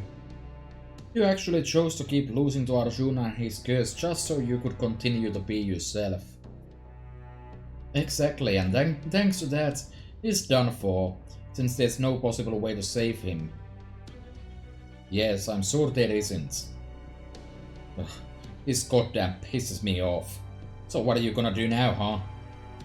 You gonna tear me to shreds with that sort of evil's bane? Sounds great. Do it. Come on, do it. Even if I did tear you to shreds, your body would simply regenerate. I suspect it's your connection to Arjuna's nigh infinite supply of magical energy that forces it to do so. Then once your body is cursed again, it is subjected to endless torment for all of eternity. But fortunately for you, I know of a way to do something about that curse. What did you just say? Way to go, your majesty. Why thank you, master. Take a moment to drink in my regal glory if you like. My brother and Sita would often look at me like that. You and your damn nonsense are pissing me off. What the hell can you even do about this curse? This.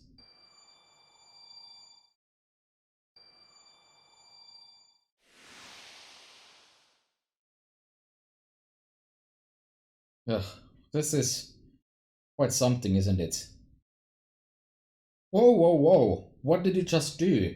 Don't tell me you... Krishna and I are both avatars of Vishnu, basically beings of the same nature. So if your curse comes from Krishna's power, I should be more than capable of affecting it. While I can't completely destroy it, of course, I can at least transfer it from your body to mine. Ugh. I am an invincible king. I'm not about to complain about the pain from a little curse like this. If you thought you just heard otherwise, then I suggest you have your ears checked. You're out of your mind. Ugh, I can't stand that sort of simpering, self-sacrificing nonsense. If you subject me to any more of this, I'm going to start demanding compensation. Whoa, what the hell? You stupid or something? Damn it, this pisses me off. I'm still just as angry as ever. If I don't have to worry about being held hostage to my damn curse anymore, there's nothing holding me back. Arjuna was always my mortal enemy, even before he made himself into some kind of god. There's no way in hell I'm not gonna revolt against him. But what's the damn point of me being free of my curse if I just end up cursed in my place? All you're doing is gaining one guy and losing another. Simple math, damn it. Oh, you freaking piss me off. Angry mad. Don't be ridiculous. Of course I've thought of that. As an avatar of Vishnu, Krishna's curse shouldn't affect me as much as it affected you. Let's say it brings me down to half my normal strength. But in exchange for that strength, we get Ashwatthama, the hero of the Kauravas. A man who is not only an exceptionally skilled warrior, but a tactician clever enough to serve as commander-in-chief. That is to say, you are a servant who can fulfill more than just one role. So while we may have lost half a warrior, we effectively gained 2 to make up for it. That's a net gain of 1.5 warriors.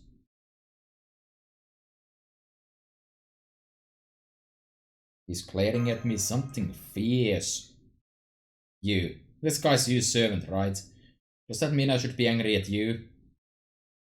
Sure. Go for it. At any rate, can I please ask you something just to be sure, Ashwatthama? Now that you're not cursed anymore, you no longer have a reason to obey Arjuna. So, does that mean you're willing to help us now? What do you go and ask that for? You went and reminded me of how completely pathetic I've been. I never expected Rama to take on the curse himself, but the benefits of this trade-off may well outweigh the drawbacks. Having Arjuna's last Lokapala come over to our side would be quite the boon indeed. Oh. What's that look supposed to mean, ex-master? If you want to laugh at me, go ahead. It'll give me another reason to be angry. Oh, it's not that. I was just thinking how you really are, just how you appear through my Tashinsu. You wear your heart on your sleeve, so to speak. So that thing rooted deep inside you is anger. That's what drew you to the Pandavas in the middle of the night. Hey, I just have to ask, haven't you ever wished you could just let all your anger go? Why? Was the whole reason I ended up like this? Yeah, I know my anger is what ended up getting me cursed by Krishna while I was alive. But you might eventually be able to let go of it if you stayed with Arjuna, right? I doubt he'd want any defective emotions in his perfect world after all. Now I get it. You think I regret giving up that chance to get rid of this anger, don't you? Don't be an idiot. What the hell would I ever regret that? It's true, Da Vinci. You've got it backwards. Anger is everything to him right now. In fact, I think he made sure his anger would be the one part of him to stick around by constantly proving that he was useful with it. They were only master and servant for a short time, and they're absolutely nothing alike. And yet, in spite of that, Pepe and Aswathaman really seem to click. Maybe this is what they call chemistry? Yeah, right now, anger and me are one and the same. It was the one way I had to avenge my father and friend's humiliation. If we were back in Kurukshetra when that war was still going on, they'd been humiliated again, I'd do the same damn thing without hesitating, every time. I'd have used my anger as a weapon to avenge my father and friend, even if I ended up cursed every damn time.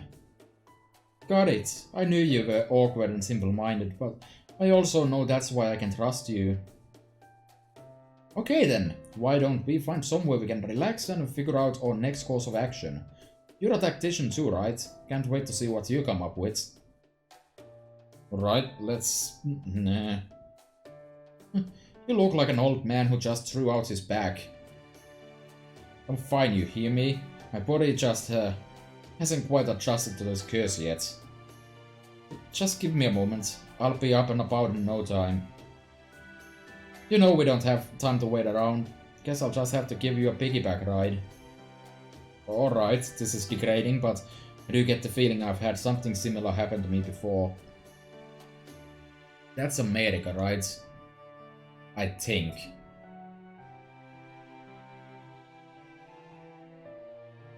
Perhaps it is just part of my destiny to suffer piggyback rides now and then.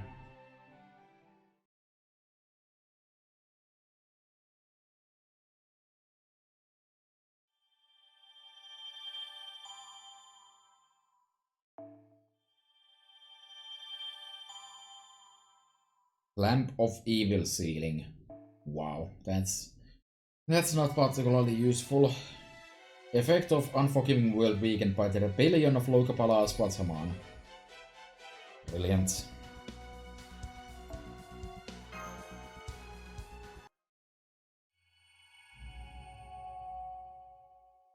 Section 17, the flaw of being there.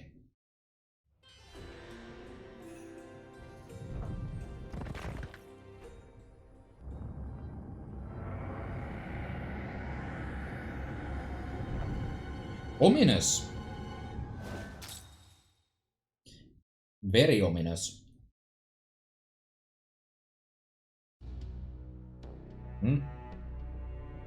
Something wrong, Holmes? No, it's nothing. For a moment it seemed as though there was something off about the surrounding area. Hopefully it was nothing more than a momentary sensor malfunction. So you thought to use people's fate to tear Arjuna down from his divine throne, huh? Unfortunately, it didn't work. I never thought even the false god would be so heartless as to cast away every person who lost their faith in him. I should have known better than to hope for even so much as that from him. Honestly, we're kinda stumped right now. I don't suppose you have any good ideas. You're on the right track.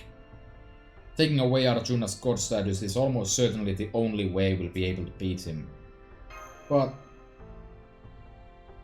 I know, damn it. Obviously we can't count on the people of this world to help with that anymore. So then, our only choice is to use something else. Assuming we even can anyway. Is there something else we can use? Damn it, I really didn't want to bring this up since it's a big whole all or nothing deal and that pisses the hell off. If we mess it up, we'll all be dead and gone. Even if it works, it'll still only give us a tiny chance of coming out on top. You still wanna hear it? Like you said, we don't have any other choice.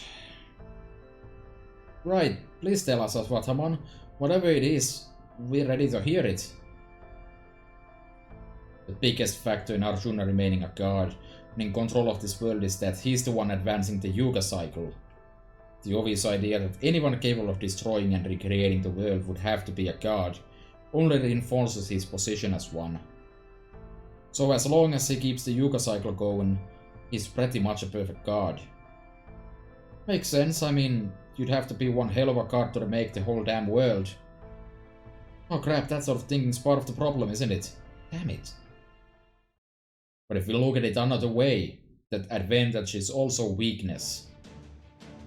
If we can defy that world remaking, even just a tiny bit, then he won't be a perfect god any longer. I see. Since remaking the world is such a massive undertaking, even the tiniest flaw would have a big impact. Like how a single scratch in a large precious gem makes its value plummet. But how would we actually do that? That's the problem. We can't take the safe or easy way out with something like this. We'd have to face Arjuna's world-destroying noble phantasm head-on. Refuse to disappear, continue our existence as continuous entities. Once we've done that, we'll have proven his fallibility and really messed up the idea of him as some perfect god. Are you serious? You want us to face that terrifying noble phantasm head-on? I thought you were an actual tactician, not an armchair general, you fool! Doesn't matter how plausible something seems if it can't actually be done. Shut up, damn it! You think I don't know that? That's why I'm saying if we could pull it off. But that's the plan. An almost suicidal battle of endurance, where one wrong move means you're gone for good. How about it? Anyone here think they can pull that off?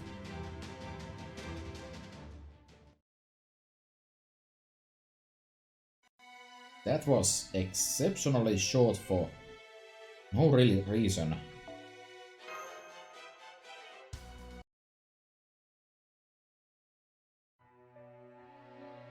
I think back on this world.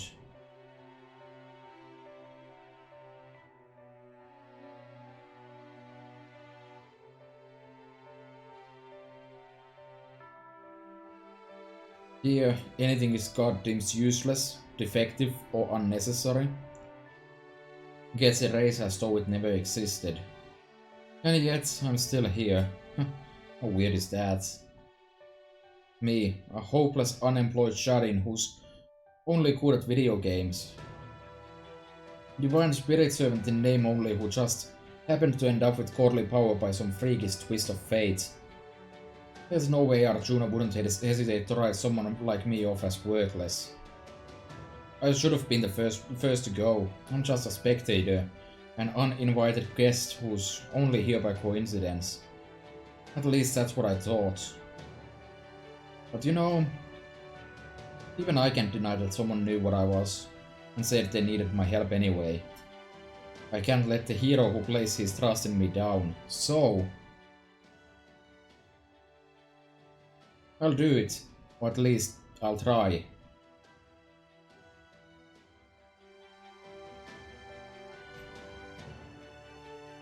I think back on this world.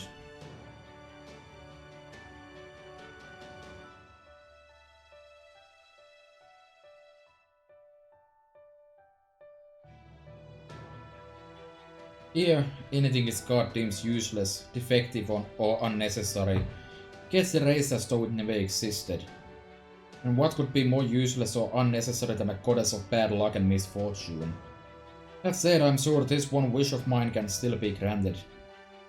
No matter how despicable the role given to me may be, or how defectively unlucky I may have been born, there shouldn't be anything wrong with praying for my family's happiness. No matter what anyone else says about you, I'll always be your friend, kinda Lakshmi.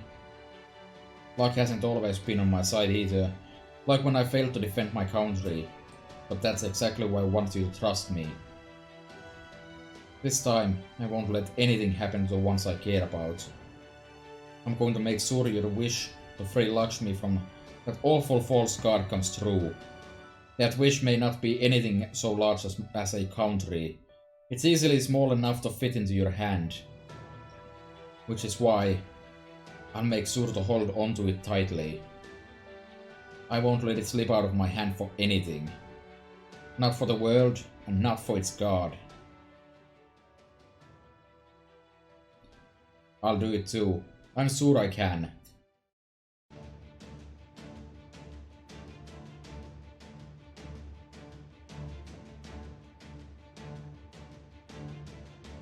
You guys. But even Karna couldn't withstand that noble fantasy for long. Don't you think it's too risky? Not gonna lie, if we were gaming, this would be like hardcore mode or nightmare difficulty setting. Not pretty, but it's our only shot. Besides, I think I've got a decent shot at winning. I mean, we're talking pure endurance, not reflexes, right? If do a bit of min-maxing, I think I can optimize my build just enough to survive. Not to mention that Ganesha's seen that Noble Phantoms a couple of times now. Basically, all I've gotta do is sit still and keep camping until it's over, right? I can do that sort of thing in my sleep. I know cause I have before, so I'm sure I'll be fine. Just you wait. I'm gonna come up with a foolproof strategy before the game starts and show you all what a Need is truly capable of. That's the difference between me and Karna. Between me and a true hero who faces adversity head on. Of course, speaking as someone who never asked to be entrusted with all this responsibility, I figure I need to at least try to live up to it, or I'll never be able to look him in the eye, you know. As for me, I think my purpose lies in protecting others. While I've thus far had to use my noble phantasm to defeat my enemies, it is meant to be used defensively. This seems like a perfect opportunity to do just that. Of course, I will do my best to tamp down my bad luck and prevent any unfortunate accidents, but if you cannot help but worry, I will understand. I'm sure you would rather remove any uncertain elements when carrying out your... Whoa, are you kidding me? I'm pretty much counting on your help out there. Honestly, I was a bit nervous about doing this on my own, but if you're there with me, I think I've got a real shot. Just to make sure, you guys do have a plan for making this happen, right? Well, you don't believe me? Well, I guess I can't blame you. Basically, I'll be using my secondary noble phantasm. As I said before, I'm thinking of applying a Lakshmi's power to my true noble phantasm. Did you say that before? I don't think you did. I see. There are definite risks with that plan, but there is at least a chance it may succeed. You mad about something else now? I'll say. How the hell do you actually come up with a plan to pull this off? I've got to explain the rest, damn it. Is there something else we need? Oh fuck. Were you really planning on withstanding Arjuna's will-remaking cataclysm like it was just a bad storm? Because you can't. If Arjuna doesn't realize something's not right at first, Jester next to him will. Yes, I'm sure he will. That's why he's there after all. Then what can we do? If you're gonna evade Arjuna's eye when he looks over the entire world, he'll need to think you belong here. He's gotta take you for granted so much that he'd never even think to question your presence. In other words...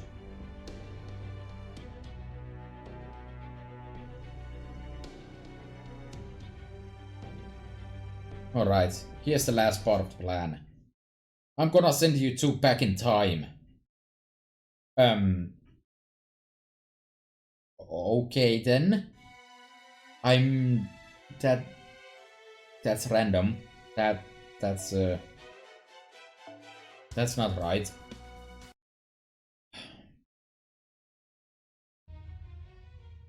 Hmm.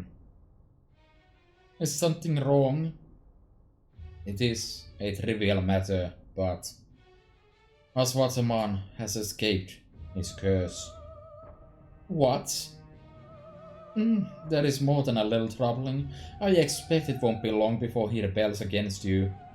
Say, I have an idea. Why not try using your master authority to just make him destroy himself? That would be trivial, but the Kali Yuga is near, as is the end of the great Kali Yuga. I see, so you'd prefer not to waste your energy on a single servant then? Yes, you do have a point. Especially in the current situation.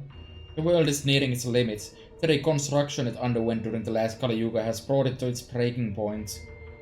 That means... the world will, end perfection. Reach perfection in the very next cycle. I'm sure you will need every bit of power you have to bring that about, so it makes perfect sense that you wouldn't want to waste any on him. However, I must remind you that Aswataman is like a demigod, and holds the power of Shima and Yama within. While he may be no match for you and your absolute divine power, he could still cause trouble for you if you do nothing to stop him from joining up with the Observatory survivors. Surely you don't wish for anything to go wrong during your momentous great Kali Yuga, do you? Very well, I will send sacred peace after him. Send every last one that breathes in this land. An excellent idea. I believe that will certainly be for the best. Not sure if that's actually gonna be for the best. You ready, Nat? Nat, hurry it up already. Don't have all day here. Really wish you'd stop getting angry every time you talk to me. It's a little tough for negative types like me to deal with. The hell did you just say?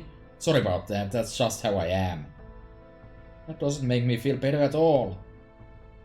All that's left for us to do now is start concentrating. Although, are you sure you want to do this here? I was wondering the same thing. I thought you would want to go somewhere a little more Magecraft friendly. It doesn't matter where we do this. Not when those two are about to travel through time. I still can't quite believe this is happening. Though I suppose it isn't all that dissimilar from ray shifting. I'm afraid I must disagree. Ray shifting is pure engineering built on Spiritron theory. What we are attempting to do here is a once-in-a-lifetime feat that relies on a series of coincidences. Simply put, a miracle. Miracle only made possible by the anomalous nature of this lost belt, rather than regular Earth. And the fact that its inner time and space have grown unstable thanks to Arjuna repeatedly destroying it. Even then, it still requires us to make full use of the power of Shiva, the ruler of time. One might say it is the exploit to end all exploits, and needless to say we can only employ it once. Which of course is why I would like to ensure you are all as thoroughly prepared as possible. If Arjuna ever realizes you two aren't completely of this world, it's over. So you've gotta become part of it, something no one would ever think to question, like the sun or the sky. It's called Skyrock, isn't it?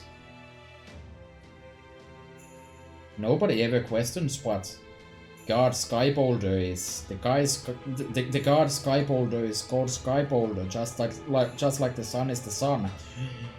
Okay. Why are you doing that? You'll have to endure his world-ending cataclysms right up to the present day. When your efforts to prove his fallibility will finally have meaning. That's the only kind of poison that'll weaken him enough for us to defeat him. Much as it pisses me off to say this, it's basically a way to curse him. Okay, so I gotta ask, how long do we have to do this? From the point when Arjuna first started ruling the world like this all the way to now. I won't know how long that is until we do it. But I'm guessing it'll be thousands of years, if not longer.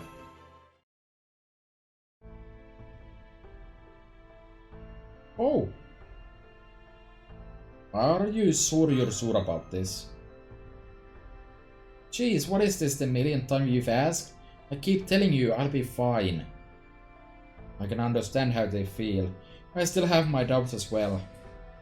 After all, the role you agreed to take on comes with a far greater mental burden than mine. My task will simply be to provide you with power. You're the one who will be using it to maintain the spell and your noble phantasm. You have to stay awake the entire time without letting your mind rest or retreating into an inorganic state. You're going to have to maintain uninterrupted consciousness for thousands of years. So long a time could drive in McCord to madness. Are you absolutely certain you can handle this?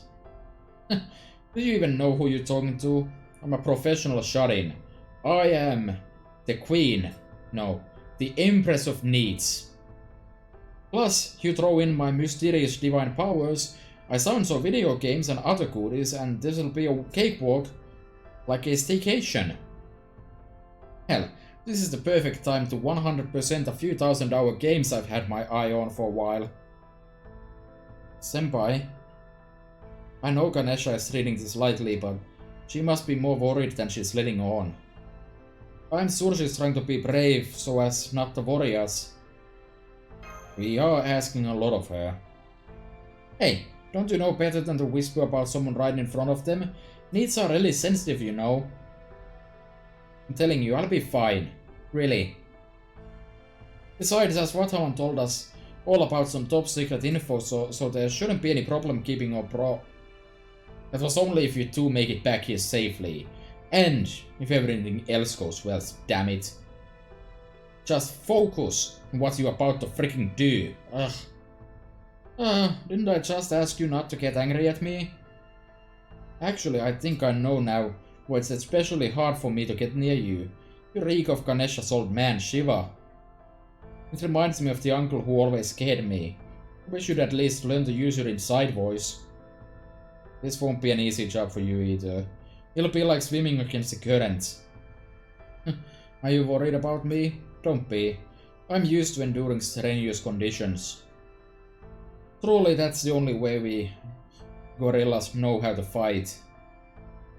I know. That's why I... Oh, just hurry up and let me know when you're ready. I'm not gonna rush you, but the sooner we do this, the better. Arjuna's still my master right now.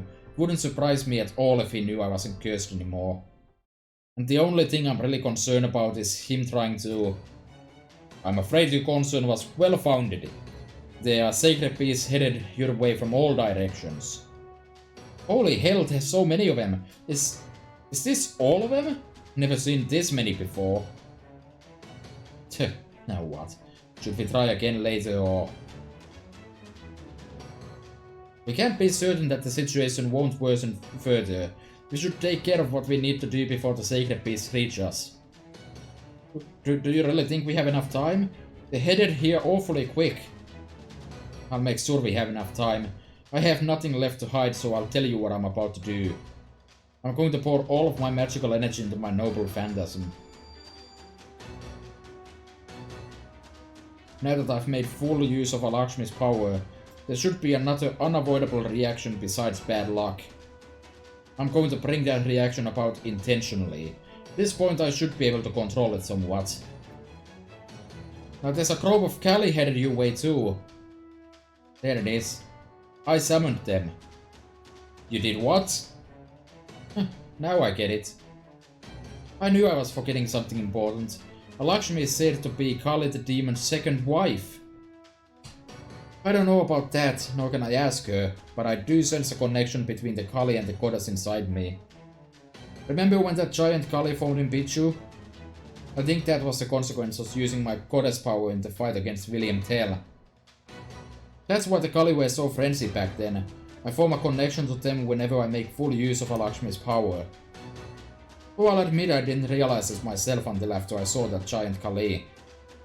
If I'd only realized it sooner, we may have been able to lessen the damage they did to Bichu. Does that mean you can control them or give them instructions? I doubt it. The best I can do is point them in a given direction. But I will try and command them to hold back the sacred beast as best as I can.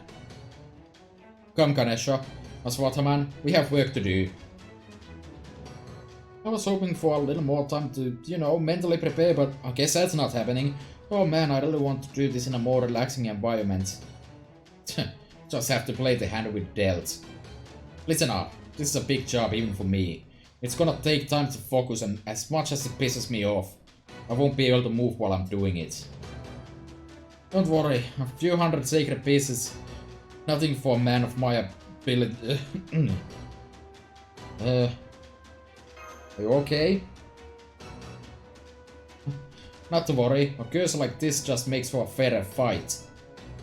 So I was hoping, but I'm afraid things may be more dire than I thought. Ganesha and Lakshmi are preparing for their endurance spell, and Swathaman is getting ready to send them back in time. The only ones here who can fight are me saddled with this curse and Marsh. Peperoncino, I don't suppose... this should really go without saying, but I'm just a human mage. Don't expect any more from me than that. The Ordinac systems are all green. I won't have any issues using it. That said, we are very, very seriously outnumbered. It'll be difficult to defend against them, let alone drive them out. Ah, Master, look out! He stopped the sacred beast attacking us from above. Just saved me. Does that mean you'll help us? Absolutely not. I'm only repaying my debt. Don't mistake this for anything other than that. I will never help humans. I will never accept them, or love them, or forgive them. The only thing I will do is repay them any debt I may owe. That is the only reason I'm doing this. So of course I trust it goes without saying that I can't possibly take care of all these beasts myself. We know that. I'll handle any hostiles that manage to get past Lakshmi's Kali and evade your shots. There's no need to wipe them all out. Just have to buy enough time for... Ugh. Oh, stop it, Raimi. You can't push yourself too hard. Okay, Rinko, this is it. Let's try to buy them as much time as we can.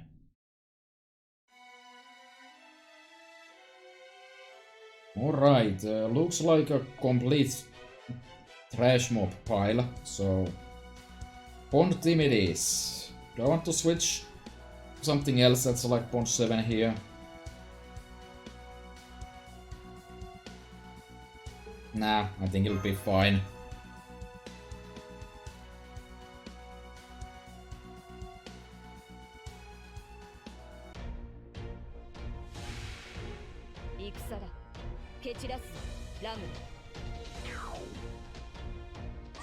Okay, interesting that the game decides to inform me that this is an endurance battle. For 40 enemies. Of course I don't need to actually survive, so I don't think there's anything particularly difficult here. Right off the bat, it's good to see that we have Davon, Sarama and Uchchitravas. Oh, the effect from Koyanskaya comes first. Okay, that would have probably changed how I deal with this just a tiny bit.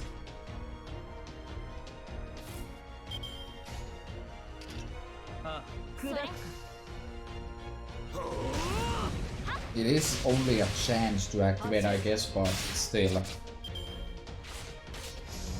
Garuda and a Sarama.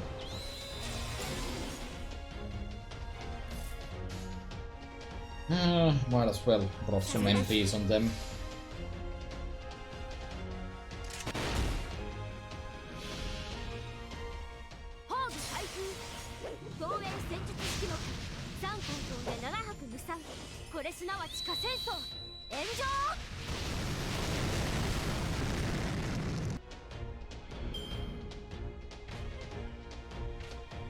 Alright, another Uchchitravas. These are all demonic, so Kanna should definitely wipe them out, no problem. 神々の王の慈悲を知れ。絶滅とはこれこの一筋。インドライブ活目しろ。焼き尽くせバサビーシャンティ。是非もなし。 Yep, that was easily enough.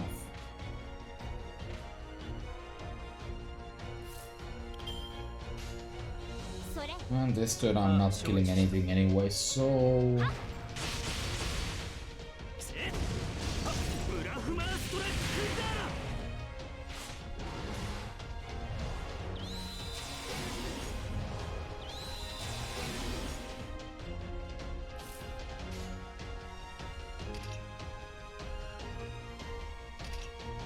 承知し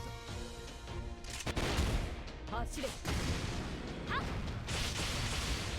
遅い。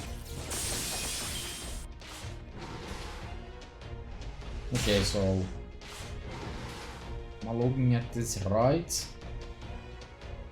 It comes out on the first turn and then on every turn that's a multiple of 3. That would make it consistent. Completely predictable. Not that I think it matters, because on turn 8 it ends automatically.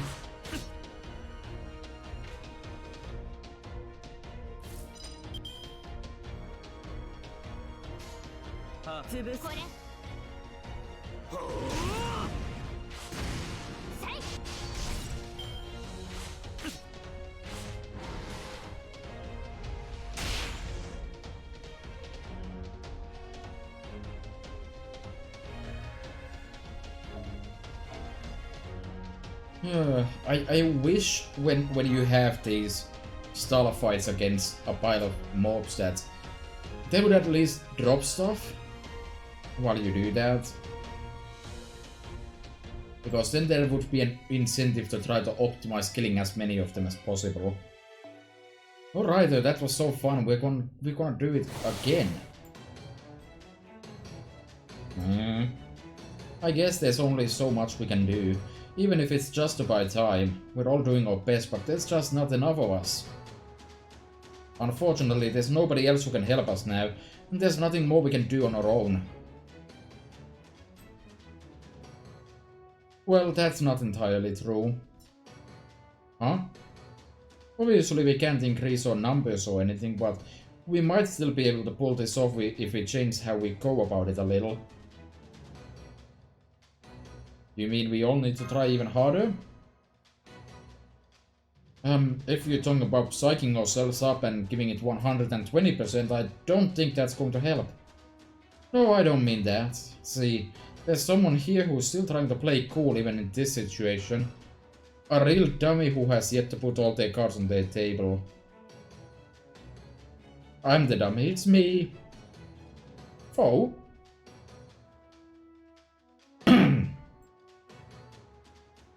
I wasn't planning to do this in front of you and Mashirenko. Maybe that's because I'm still technically your prisoner, and I thought it'd be better if I didn't do anything that make you more suspicious of me. But now that I think about it, I don't really mind if you know. And it'll mean you make it out of here alive. I don't see any reason to hesitate. What are you talking about? Killing.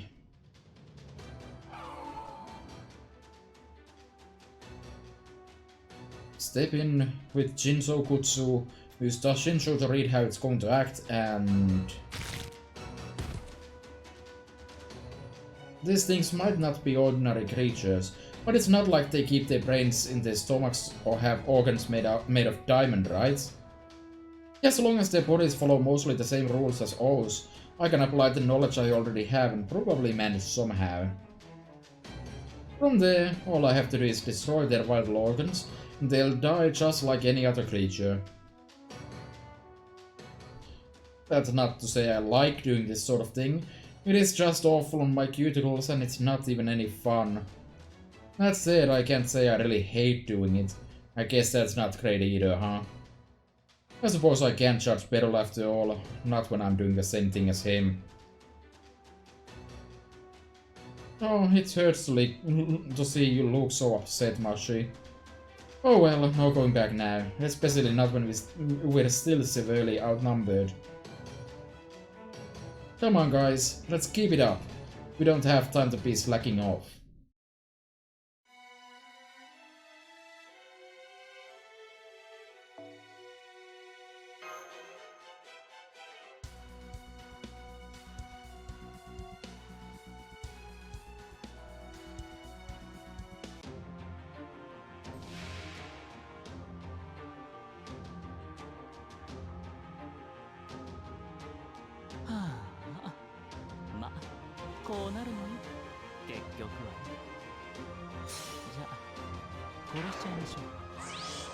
Okay, that's a buster buff, that's pretty nice. I see there's a Mahanaga here now. That's certainly a tiny bit more threatening than anything else here. Just on account of sheer girth. And assume Koyanskaya's nonsense works the exact same as before. Yep, so goes. Alrighty then.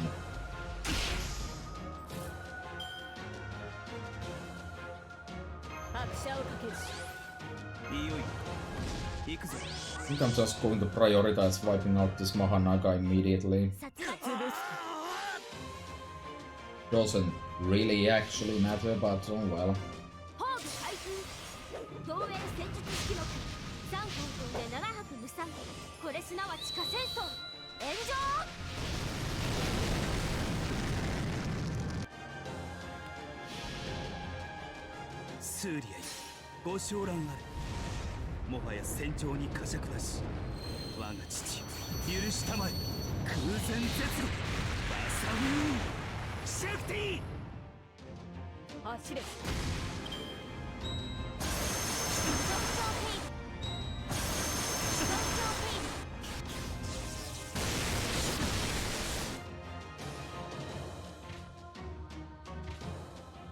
On this turn, I should see an attack from Koyanskaya, so that worked out nicely. That not so much, but oh well. What can you do?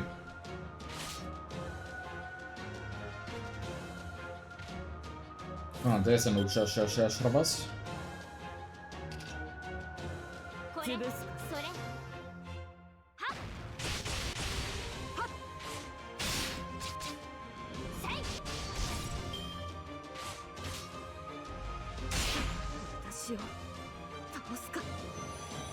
Oh wow, someone actually managed to die here.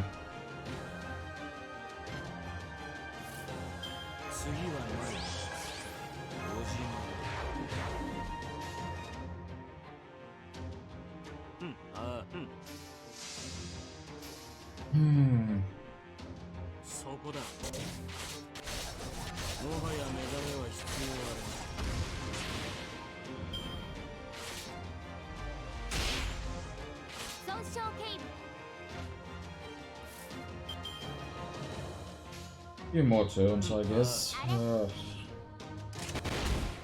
This what is gameplay right here.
Well, you know what they say. If it's worth doing once, it's worth doing at least 2 more times, so let's go for round 3.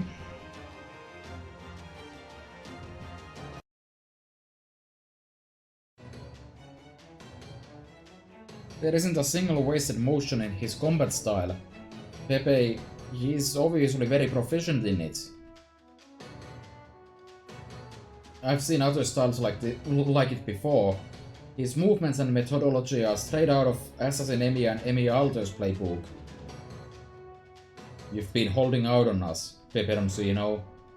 Well, of course I was. Beautiful people like myself don't reveal all on the first date. Beauty? Not sure what beauty has to do with this, but at any rate, I'm glad to see you can fight. But of course, true beauty is freedom after all. There's nothing those of us with beautiful bodies can't do. If I told you yeah. If I told you you had a beautiful body too, Raimi, would you hold it against me? I don't know what you mean by that, but whatever it is, I'm quite certain now is not the time for it. Oh, you know, fun, but I guess you're right. We do still have more sacred beasts to deal with. Hang in there, people, as Wataman and the others should be done soon. For now, the dance continues.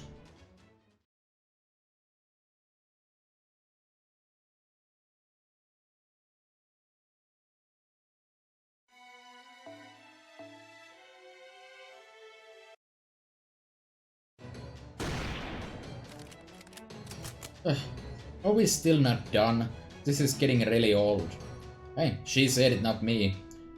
There's no end to them. It's as though every sacred beast in the world is coming after us. Oh! We haven't heard any status reports from the border for a while now either. I can't tell if we're making progress or going in circles. But either way, it doesn't matter. We've just got to keep doing what we can, as best we can. Burn. Burn. I've got to burn myself. My anger for fuel. I'll never get Arjuna to drop his guard again. This is our only chance. This world's space-time is coming apart at the seams thanks to Arjuna breaking and remaking it over and over. But it's that instability that'll let us break the rules and send someone back in time. Even if we only get one shot. First, I've got to awaken Mahakala. The manifestation of Shiva inside me that can control time itself. Next, I'm gonna need a metric ton of magical energy. Fortunately, I know just where to get it.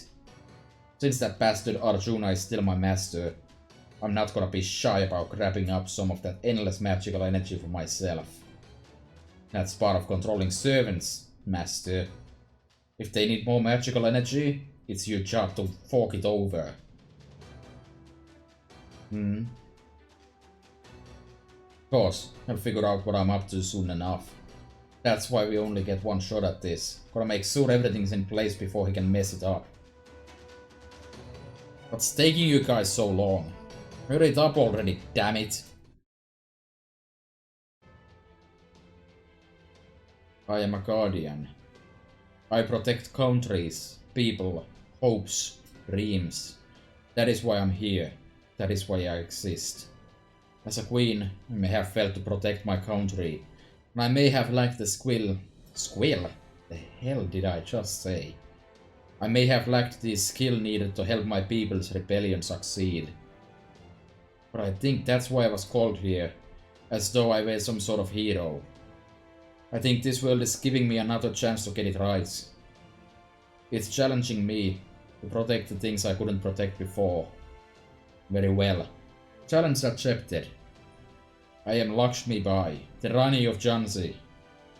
To those kind failures lending me your strength are Lakshmi, the goddess of misfortune. And I promise you this.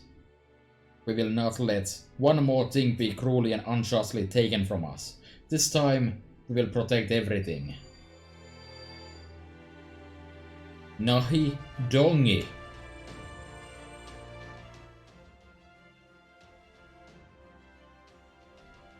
Are you seeing this, Kana? In the end, this is what it all comes down to.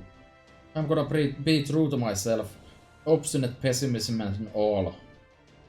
Since there aren't many things I'm good at, want to at least be decent at the things I'm used to. Once, in a very different time and place. You believed in me completely, even though you knew I wasn't special. So now, even though I'm scared, I've got to act like what I'm about to do is no big deal. Just like I usually do. Besides, I'm not running away from everything this time. I'm just waiting for someone to come and get me. Hey Ganesha, I'm sorry you drew the short straw, getting me as a vessel. But you knew what you were in for, right? I sure hope so, seeing as you picked the world's biggest need and all. Ganesha's the god of prosperity, the god of knowledge, and the god of obstacles, especially removing them. And what are obstacles? Obstructions. Things that try to hold us back or stop us from getting where we want to, where we need to go. I've always been keenly aware of obstacles. I feel like I've been surrounded by them my whole life. So for me, treating an entire outside world like one giant obstacle is as easy as pie. Alright, it's time to gather up that power and solidify it to protect me in my own little world. It's time to make a nice comfy neat cave to last me a good long time. A completely impenetrable domain that not even a guard could hope to pry open. Ganesha Vinyesvara.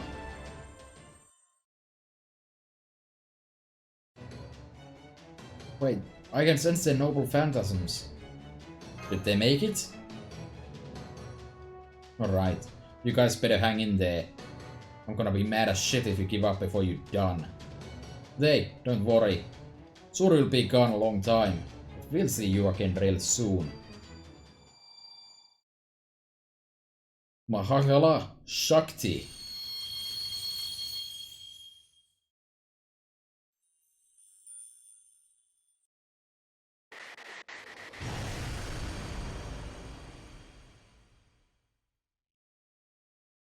They're gone. Are you sure it worked, Aswathaman? What? You trying to piss me off? Look up, dummy, and see for yourself. They did it. All we've gotta do now is pick our heroes up and congratulate them on a long-ass job well done. You alright, Aswathaman? I thought I still had you curse. It's not a curse, damn it. It's cause I used too much power to mess with time. Don't worry about that now. Right, I finally understand now. And I know just where we need to go pick them up. There's just one more problem. Now that Lakshmi is not here, the Kali aren't helping us anymore. This is way more trouble than I expected. Alright, fine. I'll just consider everything around us an enemy then. Let's find a spot where we can break through them. Right. There are still a huge number of hostiles, but I know we can get past them. The Ordinox has accumulated some strain, but it still hasn't reached its limit. There should be no issue using it in combat. Moving forward, please make sure to stay right behind me, Master.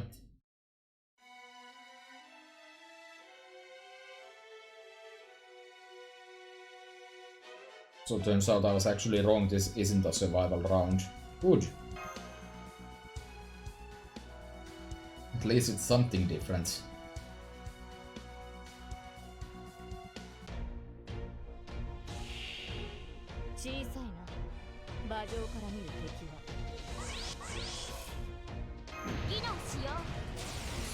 Alright, so the Kali are attacking me.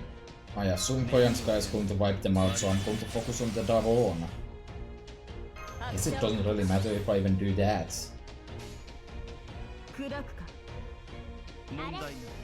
Because they'll just die automatically. Yep.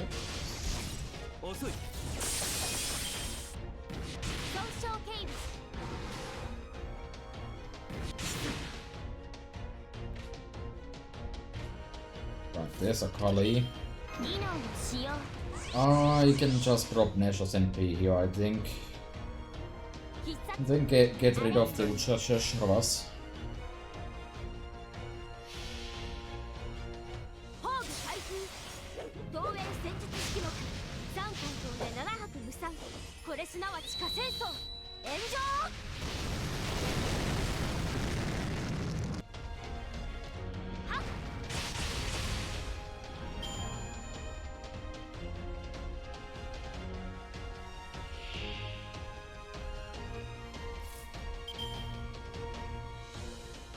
Alright, so 5 enemies here.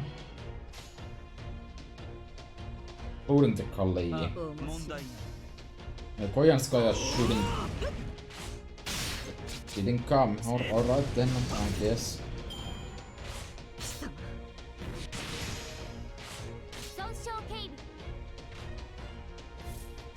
There's another Kali. Let's get rid of that as soon as possible, as usual.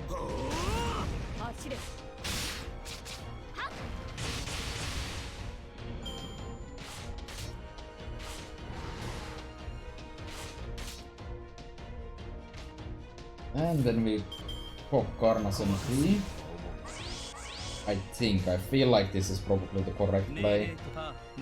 I might actually be wrong because there's an actual minor boss here.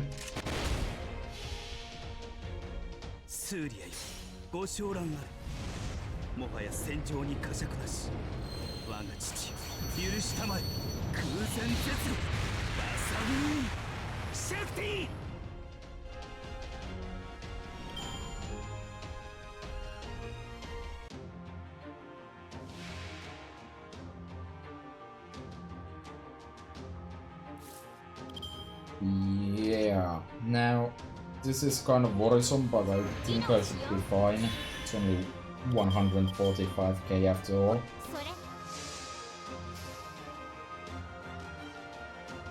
Be really nice if Koyanskaya could chime in here and drop some sick damage.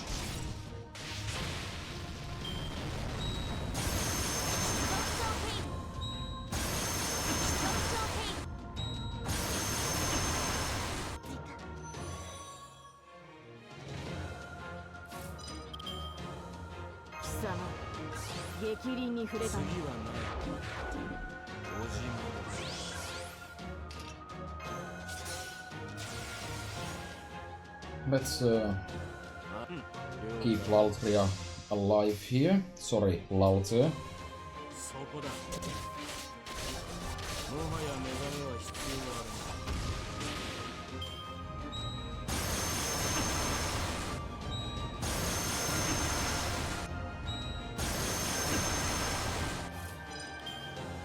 Alright, and that probably does it, right? MP unfortunately is not quite enough. Or Karnas isn't ready, that is. Oh well.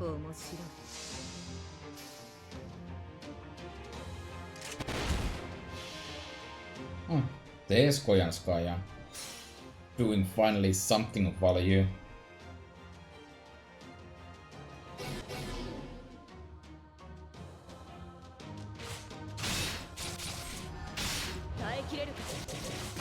Please drop me an egg. That looks like an egg drop to me.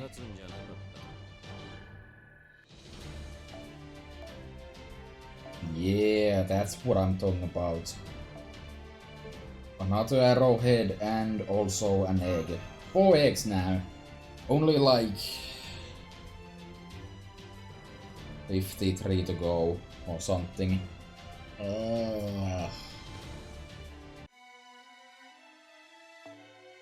Alright, no battling.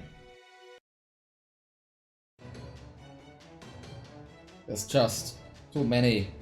If only I could use my body like normal. Oh crap. He's dead. Must finally figure out something was up. Guess that's no surprise since we were messing with time itself. What's wrong, Aswathaman? Arjuna's on his way here. Based on how fast Vimana is approaching, we don't have much time. I'm sure we don't, but these things just keep coming no matter how many we kill. Forget going to pick them up at this rate. We won't even be able to get through all these sacred beasts and Kali. It looks like your plan won't work after all. Your idea of making a perfect card fundamentally flawed from the start was so wonderful it made my ears stand on end. But it seems you were just 2 steps short of seeing it through. We can't break through all these hostiles, and after we've come all this way. Damn it. Isn't there anything we can do? Anything? A car? No, we're not giving up yet.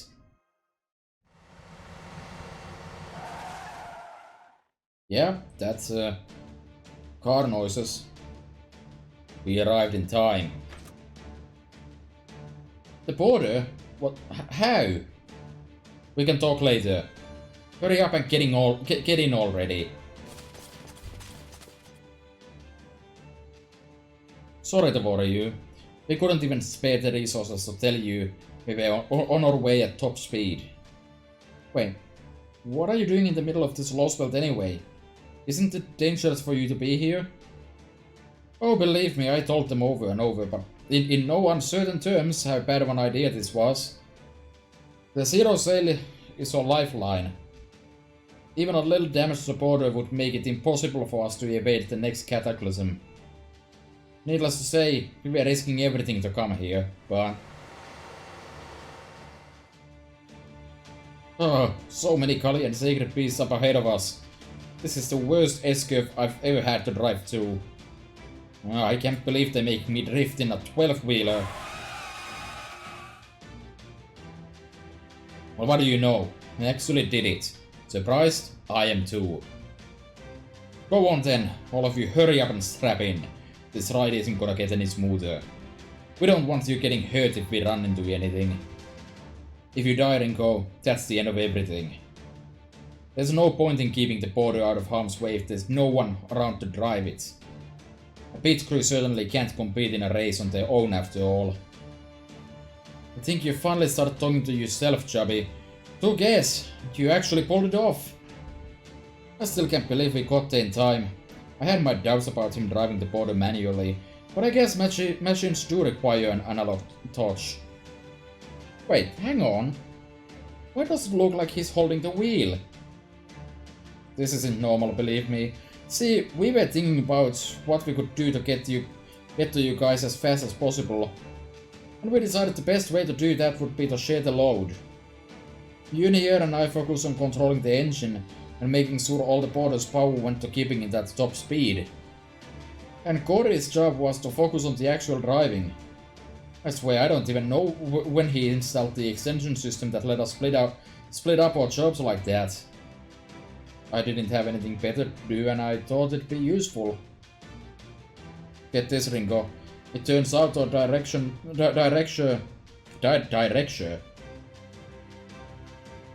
Boo!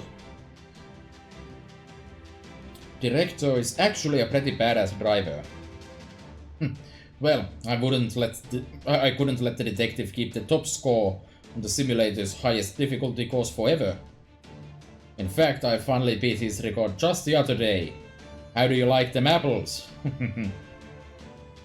Quietly uploads while smiling wryly.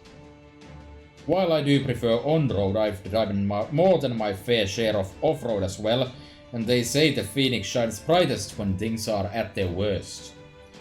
Ugh, move! Move, get out of the way! His concentration is incredible. He's right between Sacred Beast and the Kali alike. That's some good anger you've got there, big guy.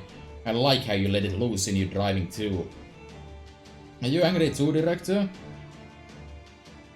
Know what? I am, damn it! And not just because we have to save you to keep our hopes of fixing this mess alive. I have my own bones to pick with this world. Huh?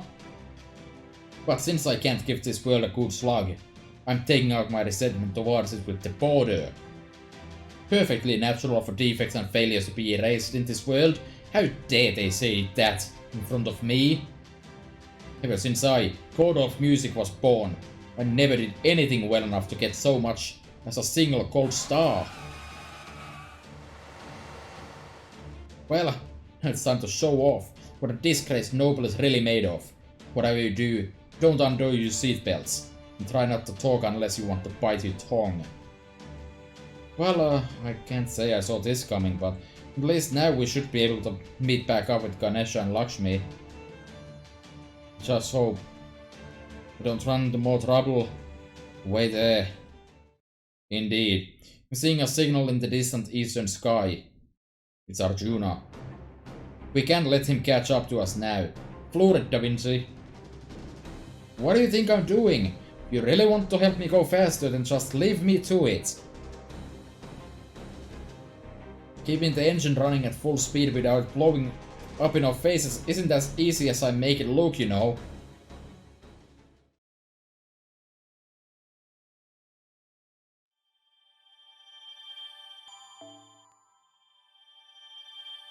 Egg. Alright, we are up to 7 eggs. And we are approaching the God's Sky Boulder. It's trash mob time.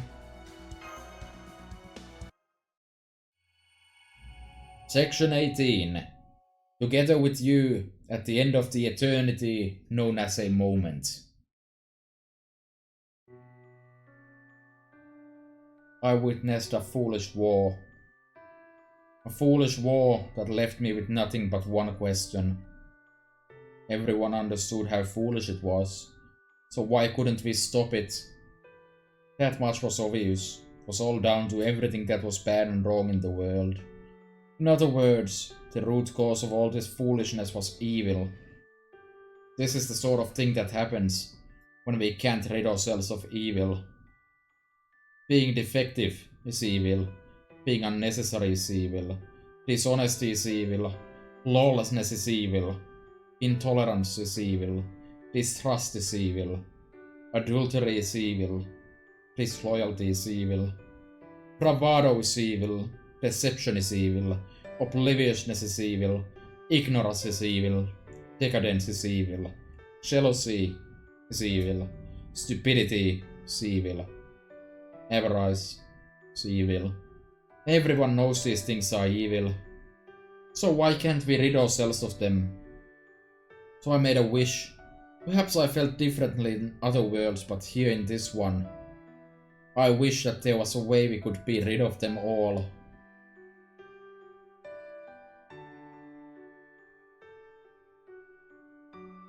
It was only after the war ended that I understood. The land stained red with my comrade's blood made it clear. The endless retribution, one cowardly act of violence begetting another, and on made it clear. The feeling of killing a hated rival with my own hands made it clear. The world simply cannot rid itself of evil on its own. So if the world won't do it, someone else will have to. And if no one else is willing, that leaves only me. After all, the one who spilled the most blood on that land. The one most emblematic of the battlefield's evil foolishness. In other words, the most evil and foolish one of all was.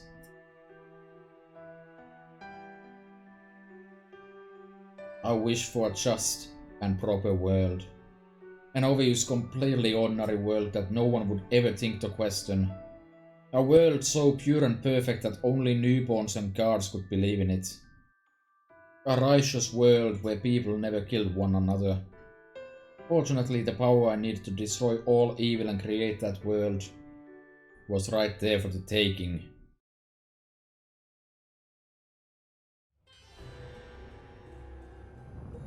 Are we at Kali? Yep, we are at Kali, based on Arjuna having a random ass dream.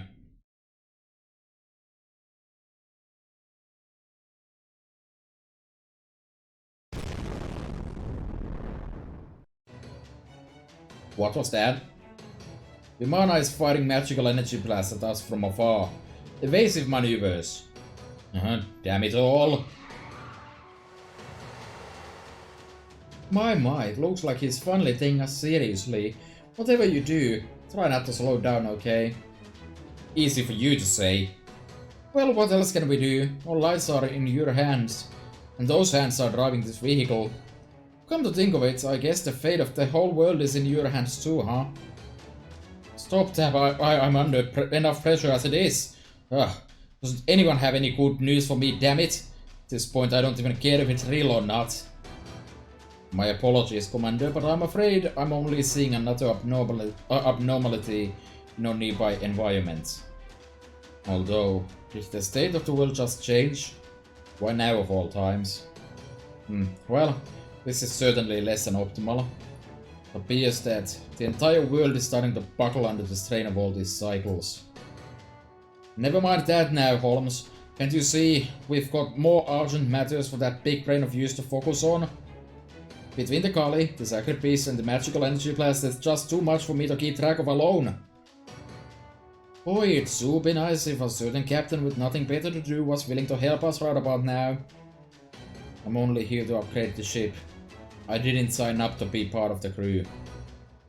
But I guess the circumstances are dire enough that I don't have a choice. And this shouldn't be too different from detecting torpedoes. Really? You're a lifesaver. Okay then, you handle the cannon fire. But since we don't have any decoys to lead them away, all I can do is read the incoming projectiles' trajectories. The steersman piloting the ship will have to handle the rest. I can still tell you when to take evasive maneuvers, of course, but as for whether we survive, the guards only know.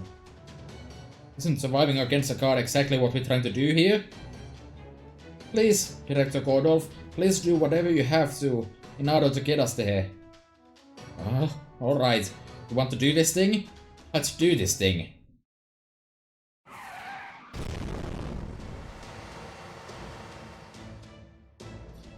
Here comes the next one. Stay on course for the next 5 seconds and swerve. At this point all I can do is laugh. Do try to keep the impossible demands to a minimum, my dear captain. I sure hope we make it out of this. At least we're almost there now. Right, when I first saw it I never would have thought that this could be what it really was. Can I ask a silly question? Why is it shaped like that? Beats me. All I know is Ganesha's the one handling that. She probably based it off the most impenetrable thing she knew about. I don't know exactly what that could be, and I doubt she draws either except maybe in her subconscious. It is an impenetrable domain made for the sole purpose of ignoring the outside world. An alternate world that physically embodies the very concept of shutting oneself away. Given all that, it's no wonder we were unable to get a proper read on it. Furthermore, as it was made by a combination of both Ganesha and Lakshmi's magical energies, that made it impossible for either of them to sense what it actually was before they knew the truth. This is only the second time we're paying it a visit, but it feels completely different now. Back then, it was nothing more than a large object whose nature and purpose were completely unknown to us.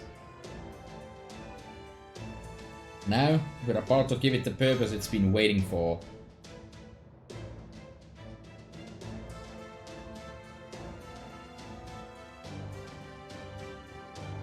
Right, it's time to go back to Court Skyboulder, to the place where Ganesha and Lakshmi are waiting.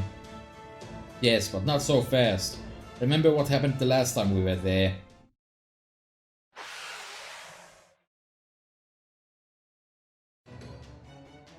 Damn it, that's right.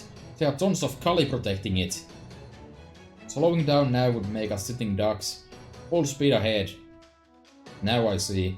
Those Kali are here because of Lakshmi, or rather, Alakshmi. Since she has a connection to them, they must have been lured here by the scent of her pure magical energy. And since it's since become a Kali nesting ground of sorts. If we keep going like this, Kali are going to start attacking the border. Please open the side hatch, Holmes. I'll go out there and try to fend them off. Well, guess I'd better head up to the roof then. Just make sure you don't lose your footing, got it? By the way, if you pull that hidden lever there, you'll find the porthole, so make good use of it. You still won't give me a break. No, you don't need a break. We still have battles to accomplish.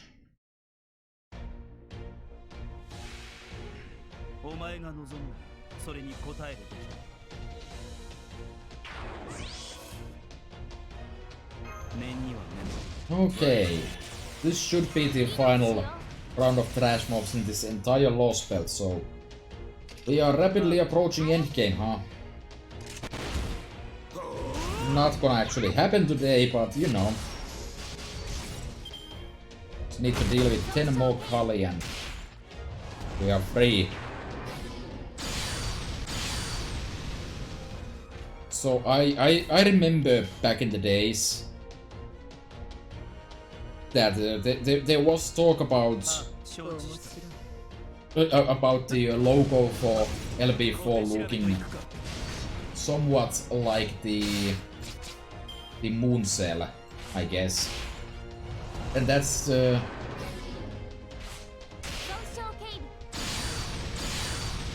definitely what I guess what the God Skyboulder is taking inspiration from, so to speak.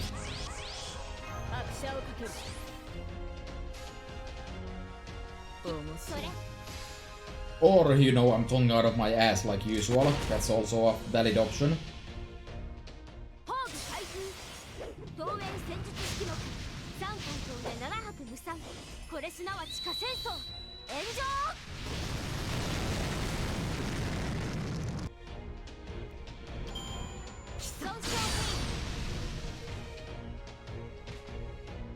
I'm not sure if it was actually a good idea to kill all of them, because that only led us to taking damage from Vimana. I need to make sure that Nesha doesn't kick the bucket here, I guess. He does have the guts, I suppose, but... Also, if I could kill one of these this turn, that would be lovely. Perfect. Now it's just cleanup duty for Kana here.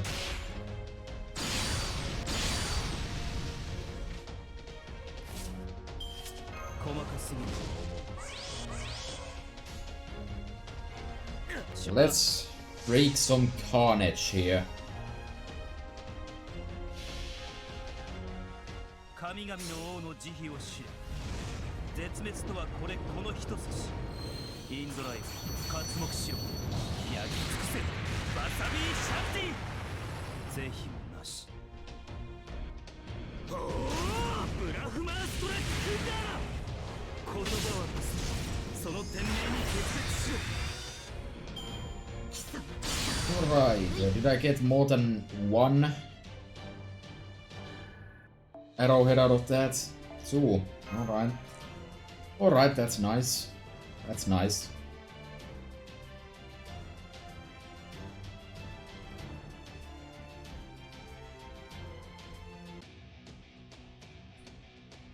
No battles, let's go.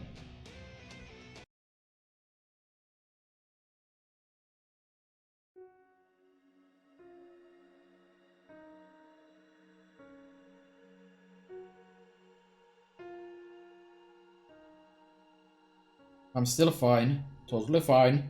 Like I said, I still have plenty of video games to keep me occupied here. No interruptions, just me and my games. It's like heaven.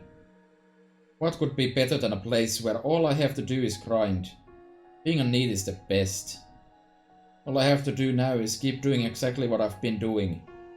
Easiest job in the world. So yeah. I'm not worried about this at all. Why would I be?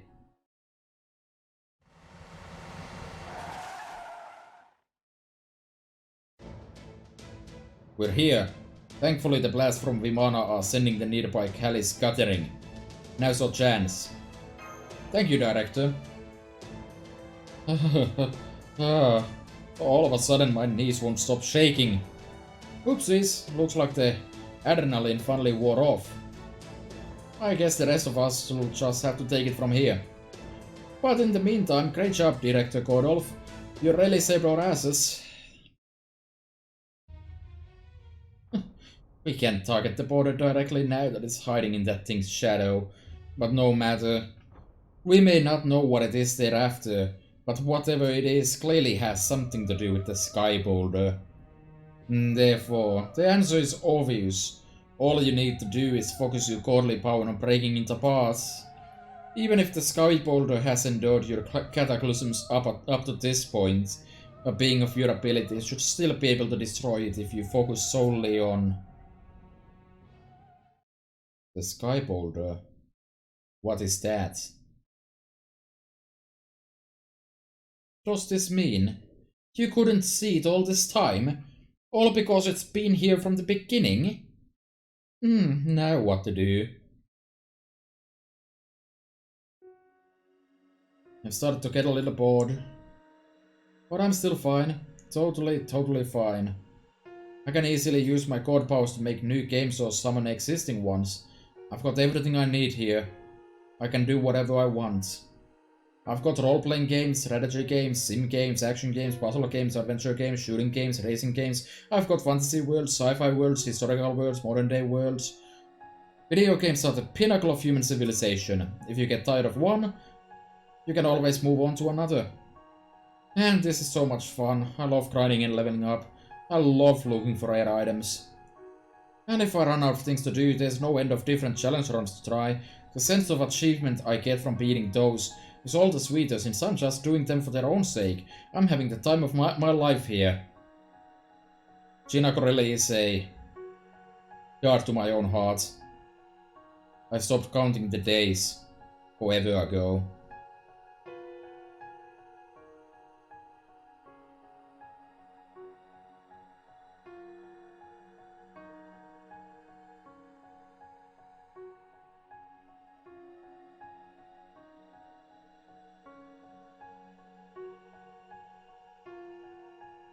I'm bored.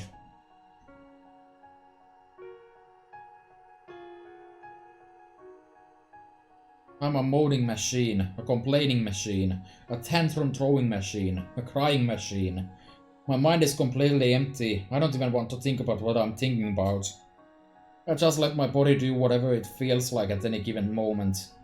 And since nobody's watching, how's that any different from a broken machine, repeating the same useless motion over and over? Wait, what is a machine? Crap, this isn't good. I could end up freezing at any time. Better make sure my most important data's saved. Not that it'll matter if I end up falling apart completely.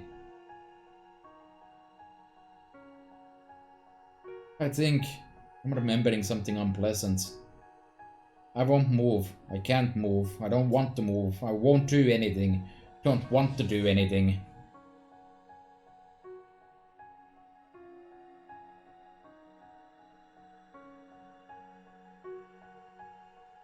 But I have to at least do what I came here for.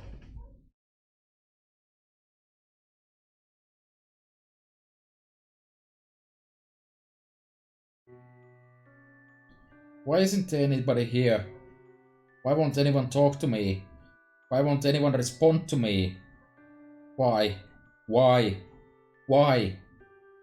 Why? Why am I all alone?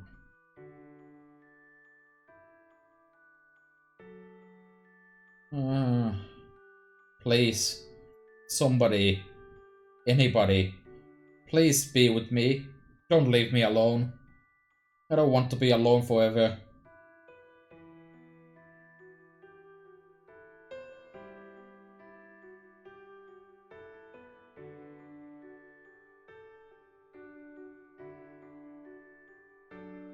There's a joke about me streaming to basically no one here. There's a joke on that somewhere in here, I'm sure. Ah.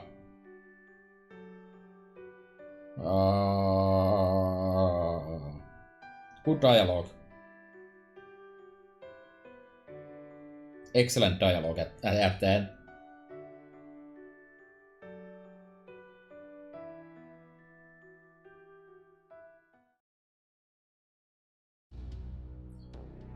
At last, we can finally relieve them of their long duty. That cube shoots out everything from the outside world, but there should be one key that can unlock it. Go ahead, Master.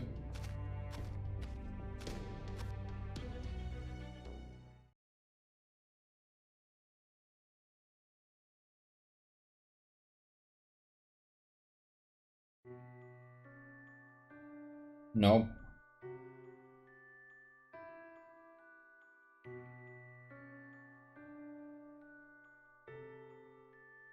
Somebody save me. Kill me.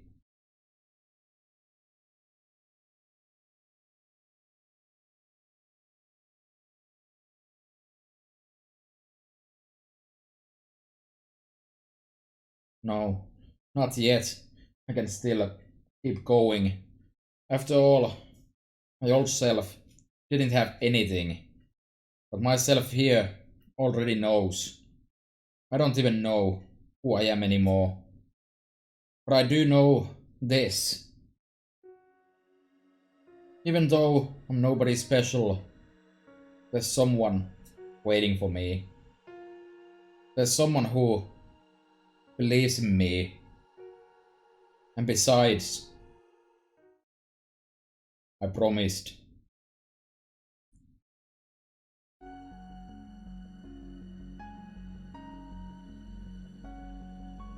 Is that light?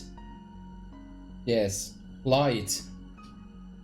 I can hear something coming from it. Something far away and familiar. Eh? Yes, that's it. That's the one thing I never forgot. The one thing I've been waiting for all this time. A voice accepting me as I am.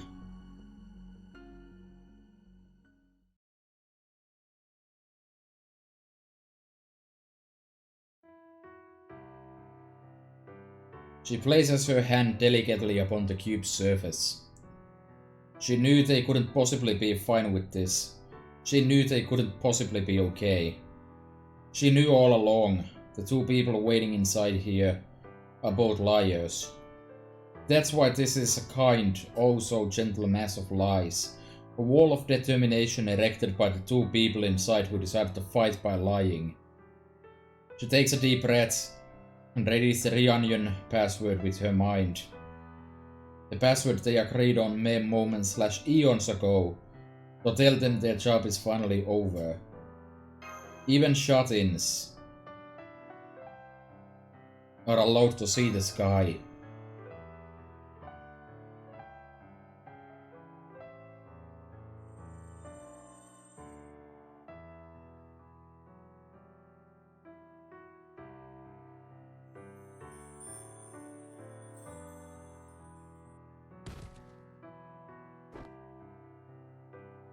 Easy there. How many centuries, millennia has it been? I can't say. None of us have any idea how long you spent like that. But I do know your long, painful journey was a success. You should feel proud about that. Your drama. That's right. I remember now. Forgive me. It's been so long since I took human form. I can't seem to stand up straight. That's alright. You can lean on my shoulder as long as you need. But as I recall, the problem is that you're married. What's wrong with helping a woman who can barely stand? Sita would never have a problem with that. Besides, Lakshmi is Lakshmi's sister, which also makes you Sita's sister. Surely there can't be anything wrong with a man caring for his sister-in-law. Welcome back, Lakshmi Bai. It's good to see you again like this. This time at least. But I still... Lakshmi's okay. But of course, her job was to be the outer shell, and to use her divine core as the source of pure energy. The mental strain on her should have been relatively light, since she spent all that time as an inanimate object. What about Ganesha? He had to stay conscious the entire time to keep their combined noble phantasm domain going. What about her? She might be a god, but she was still in there alone for what must have felt like an eternity. She could easily have had a mental breakdown.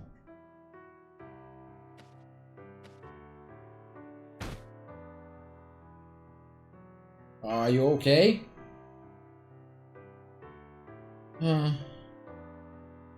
You're, oh, right.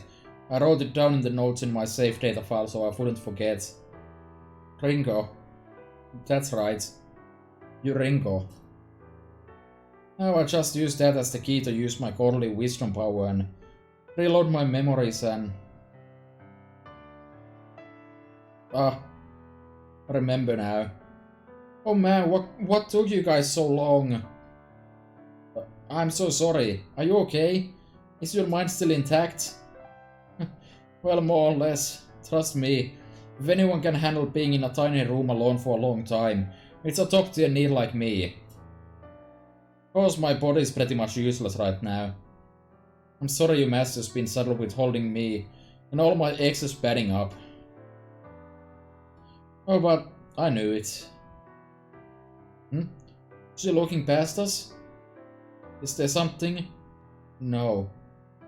Someone there? Yeah, that's right. Maybe the only reason I was able to hang in there was because of what he asked me back then. After all, I couldn't break my promise, could I?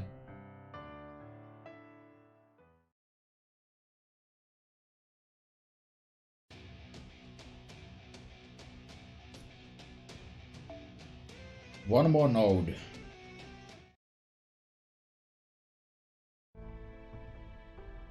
Neither Ganesha and Lakshmi's existences have been confirmed here.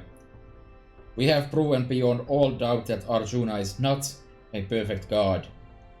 And because they have proven his flawed nature by enduring his massive world-undoing cataclysms, the resulting drop in his divine power must be severe indeed. Good. Worked so damn well I skipped being happy and right back to unyielding rage. What's more, Arjuna's basically cursed now, since I sent them back to the past. All that time they spent here only reinforces the concept that any god who could miss something like this for so long must be defective. I see. To put it another way, it's as though a loan someone forgot to put on the books has finally come due. And now that we've proven that loan exists, we have the right to charge an exorbitant amount of interest. This should make for a spectacular show. There's nothing more exciting than a rival company on the verge of bankruptcy. Oh, before! Now we should be able to actually hurt him, huh? Though that's not to say he's going to be an easy opponent. Just a moment. As I see it, part of my job is keeping an eye on things that Ringo's group can't. And right now, that would be you.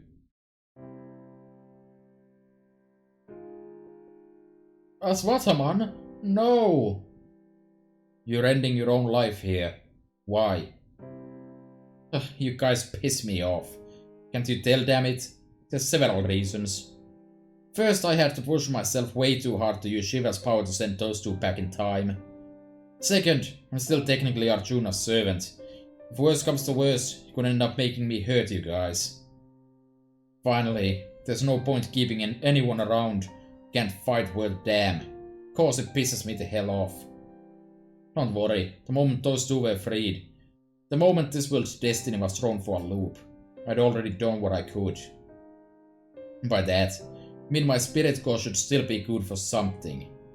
Truth be told, I was already pretty much a shadow of myself by the time we got here. I know there's no point in saying this now. But Ringo thought she would get to fight beside you right to the end. I can tell you, she's going to be real disappointed. Well, who knows. Maybe she'll end up summoning me herself one day. This Thursday. Pain. That would be most encouraging. You are truly a dependable servant. In the future, Ringo there is bound to bear witness to any number of scenes where she will be forced to stand back and bite her tongue, no matter how angry she may wish to get. If you could be there by her side at times like that, I think that would mean a great deal indeed. Guess you really do know the only kind of role I'm good out to play. As for you, X-Master, you're the one who originally summoned me, so sorry I couldn't be of more help to you. I was supposed to be your servant, but boy did I ever fail at that. You still got every right to be angry at me. I'm not angry. I know you couldn't help it. Believe me, I understand that sort of thing all too well. Maybe if I could get angry or upset on your behalf, it'd help you feel more appreciated as a servant. But I just can't. I don't know how to live my life that way. Sorry. The way you live your life, huh? While we're on the subject, let me say this. I was still your servant for a while, so I know this much about you. You might think you've lost your way, that you don't deserve to be thought of as a human anymore. You're wrong. I think you put your foot right through the path you were headed down. To make extra damn sure you wouldn't get lost on it. Maybe I don't have any right to say this, seeing how I snuck in and massacred all of those people middle of night, but my comrades were all a bunch of good-for-nothings too. Especially Durodhan and the other 100 princes. Though they were still good guys at heart. Anyway, I think they were fine just the way they were. They might have been good-for-nothings, but they lived their lives the best they could. I think that's all anyone can do. Yeah, I know. There's no right or wrong when it comes to living your life. But still, when you're born, on the outside looking in on the world, there's not a whole lot you can do, right? So I get it. It's one of those things that just can't be helped. It's not worth complaining about to anyone, and it's not worth asserting my rights over either. I just can't help but think it's a shame that this world sometimes ends up producing outcasts like me. Man, your resignation really colors everything in your life, doesn't it? That's why you feel bad for the world's lack of tolerance instead of for yourself. It's why you're appalled by human society's failure to help people like you. But you know, it takes a big person to think like that too. I don't have a problem with it. Hell, I wouldn't have a job without it. Who knows, maybe I'll end up running into you again someday as well. I'm sure you already know this, but as a servant I'm not good for much. Except being a fiery ball of endless fury. But if you still haven't learned your lesson and end up as my master again someday, I'll make sure to make up for your lack of fire by getting good and angry on your behalf. Even if you aren't able to muster up any anger on your own about the world's injustices, I've got rage enough for both of us. I think that's what I'm meant to do. Well, thank you, Aswatsaman. That'll give me something to look forward to.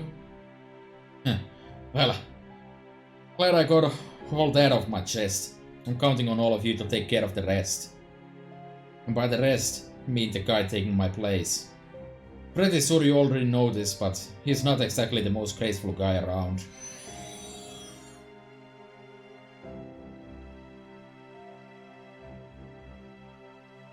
Not entirely sure if it's been established yet who this someone is.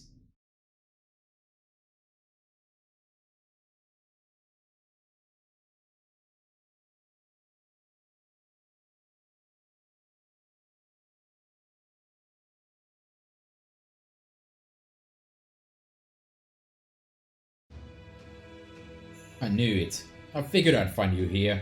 It really pisses me off that you've been slacking. I have not been slacking off. I know that. I'm guessing this is the end. The place where Arjuna sends all the so-called failures he erases. A big old trash heap with no shape or form. Just different concepts floating around every which way. I figured you must still be drifting around here back when I saw you turn into Surya's light itself. Of course you knew. You were the one who said that. Is there anyone more tightly wound than you? Freaking infuriating. Alright then, let's do this. We've only got a moment to pull it off, even if time is basically meaningless here. Here's what's gonna happen. I'm gonna use everything I've got to pull you out of here. You're gonna use everything you've got to climb the hell out. What do I have to do? It's easy. All we gotta do is be yourselves. As long as we do that, we should be able to connect. Alright, let's do it. If there is no concept of time here, all the better. Want to keep going until I'm satisfied. If the time we experience here has no meaning, that means we can use as much of it as we like. So why just go back as I am now, if I could use this time to train and get even stronger? The hell? At any moment of existing in this space, we could be torn to shreds and you wanna train here?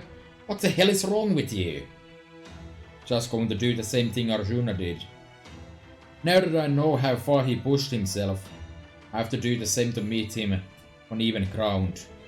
The same thing he did. He must have put himself through tremendous hardships before he reached his current state. It's one thing to say he collected every Indian divinity into himself, Not too altogether to actually do so. He may rule this land now, but he has not transcended its bonds. His current state is the answer he arrived at after countless hard decisions and tribulations. In which case, it would be the height of rudeness to challenge him as my ordinary self.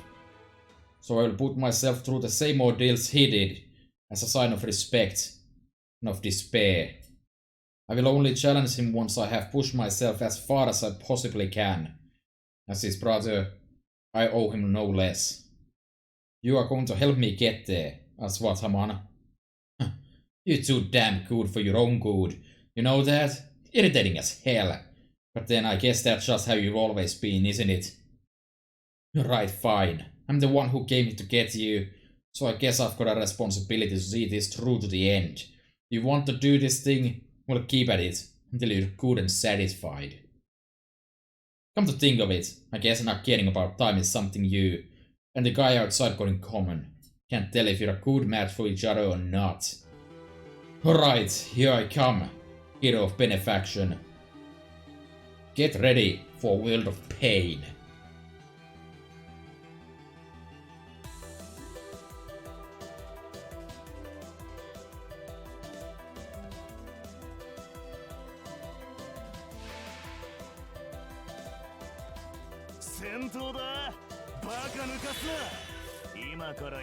Alright, what do we have here? Increase attack each turn and unlimited guts. So basically I won already. What are your skills exactly? NP code shot, yeah, we'll start with that. Then how do we play with this?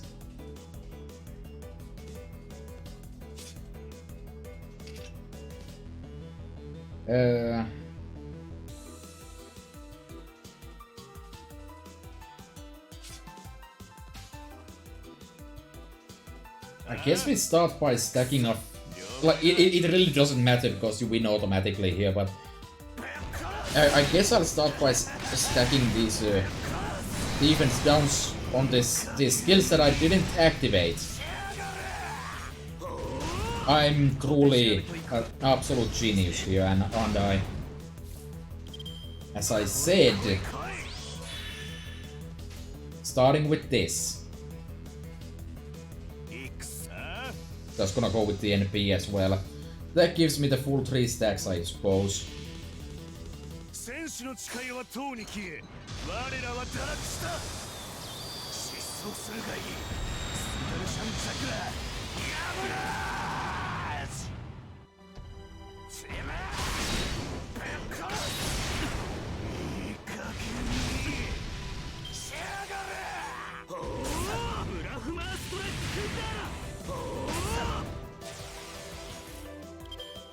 Alright, now that I have... Oh, it's only normal cards. Okay. That's fine, that's fine.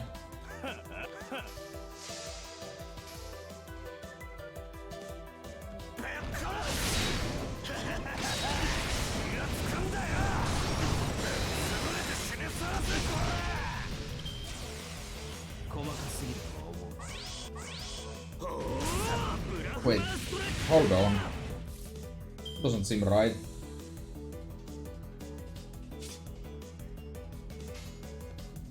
Where's my defense downs, damn it?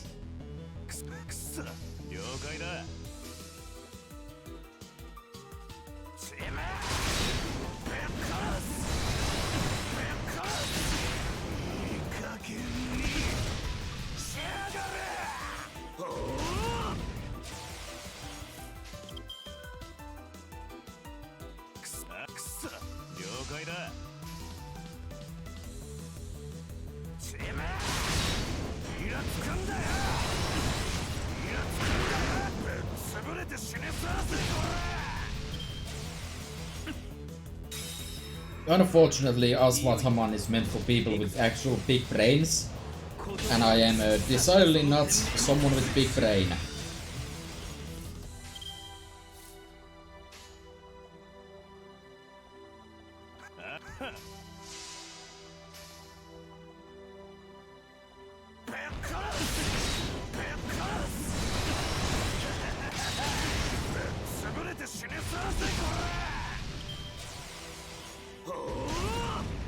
手調べといくか。せっぶっ殺してやらな。ギクサ了解だ。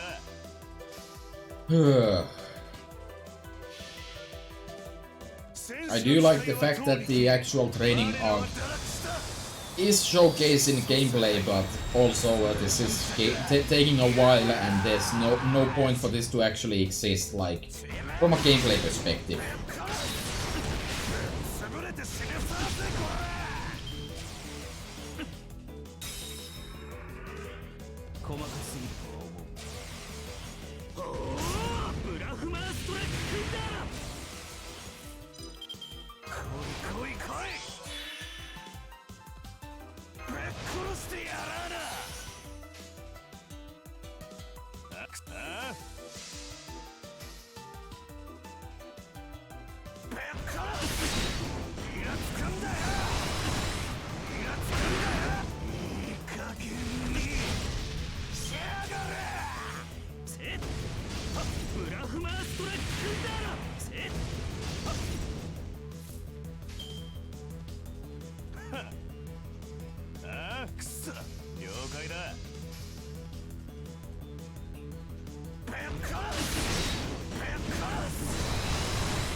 Alright, we're almost done here.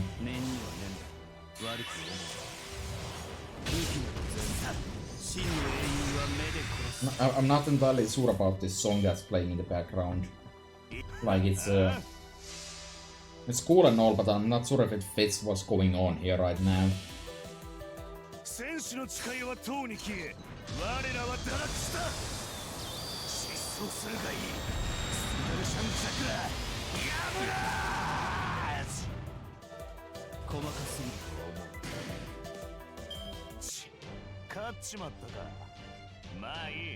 There we go.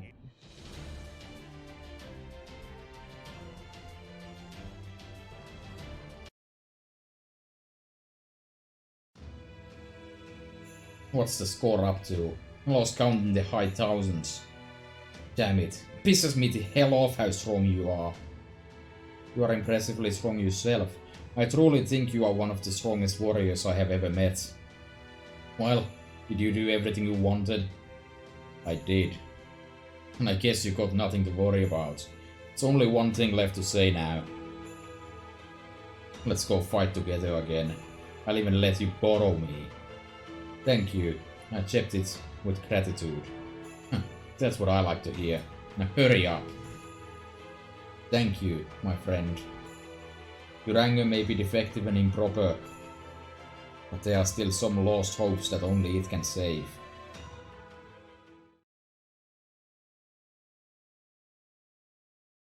What's going on?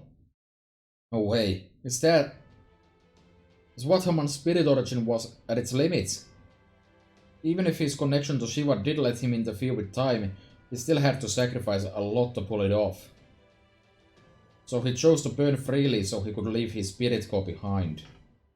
Also, he could take advantage of the moment when Arjuna's fallibility was proven beyond all doubt. Because he believed that by doing so a certain someone would come back, using his spirit core as an anchor.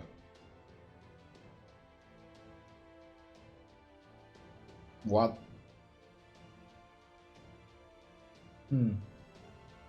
That's right.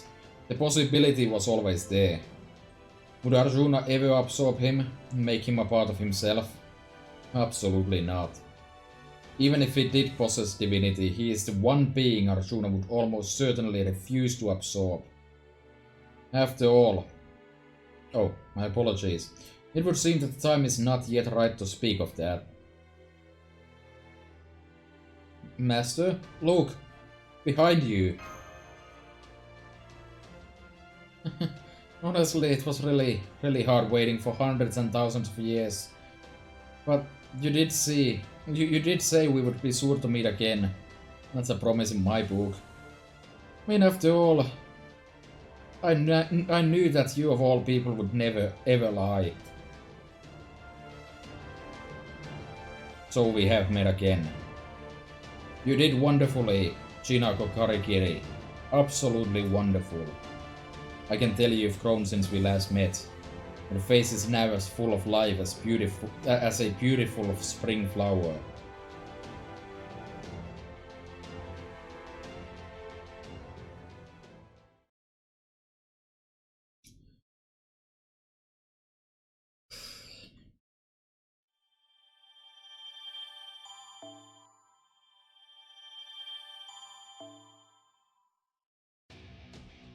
Okay, we are at chapter 19, which has every single last remaining boss fight. So I'm going to leave that for entirely separate stream here, because I want to do them properly. Even the Aswathaman fight kind of ended up becoming not really a fight, because I guess I took it too seriously or something. That being said, though, once again, I should not be rolling right now. I should be saving for the gacha coming soon. But Jesus Christ, Yinago is just perfect. So I'm going to throw that one end of stream roll in as usual. Please. The power of needs summons you. And that's the second day after I have. Don't particularly care, honestly, but no.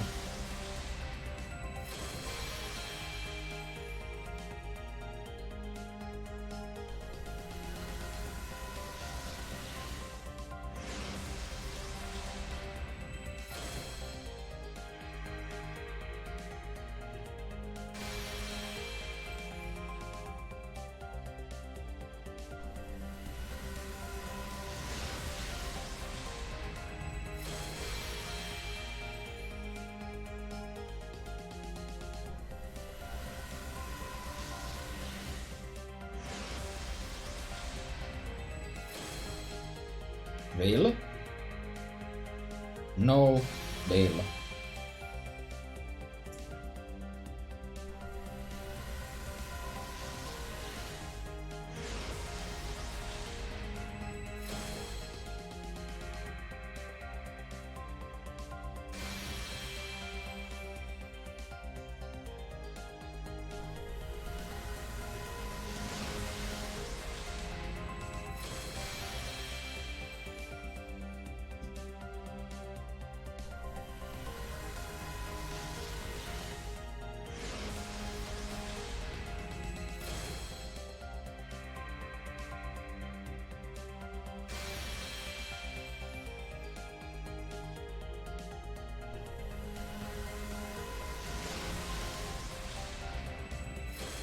That would have been a case scope.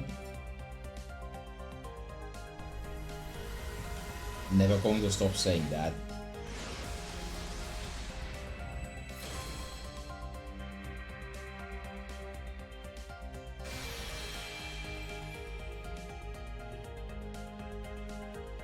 Everybody betray me. I'm fed with this world. Okay, that's the end of the stream. Tomorrow at the same time as so far, which is 6 PM in GMT +2, we are going to finish up Lost Belt 4, and then I'm going to not stream until the second LB4 gacha pops in, because I need to farm like 51 eggs. Jesus Christ, send help. Anyways, that's all from me, so beans.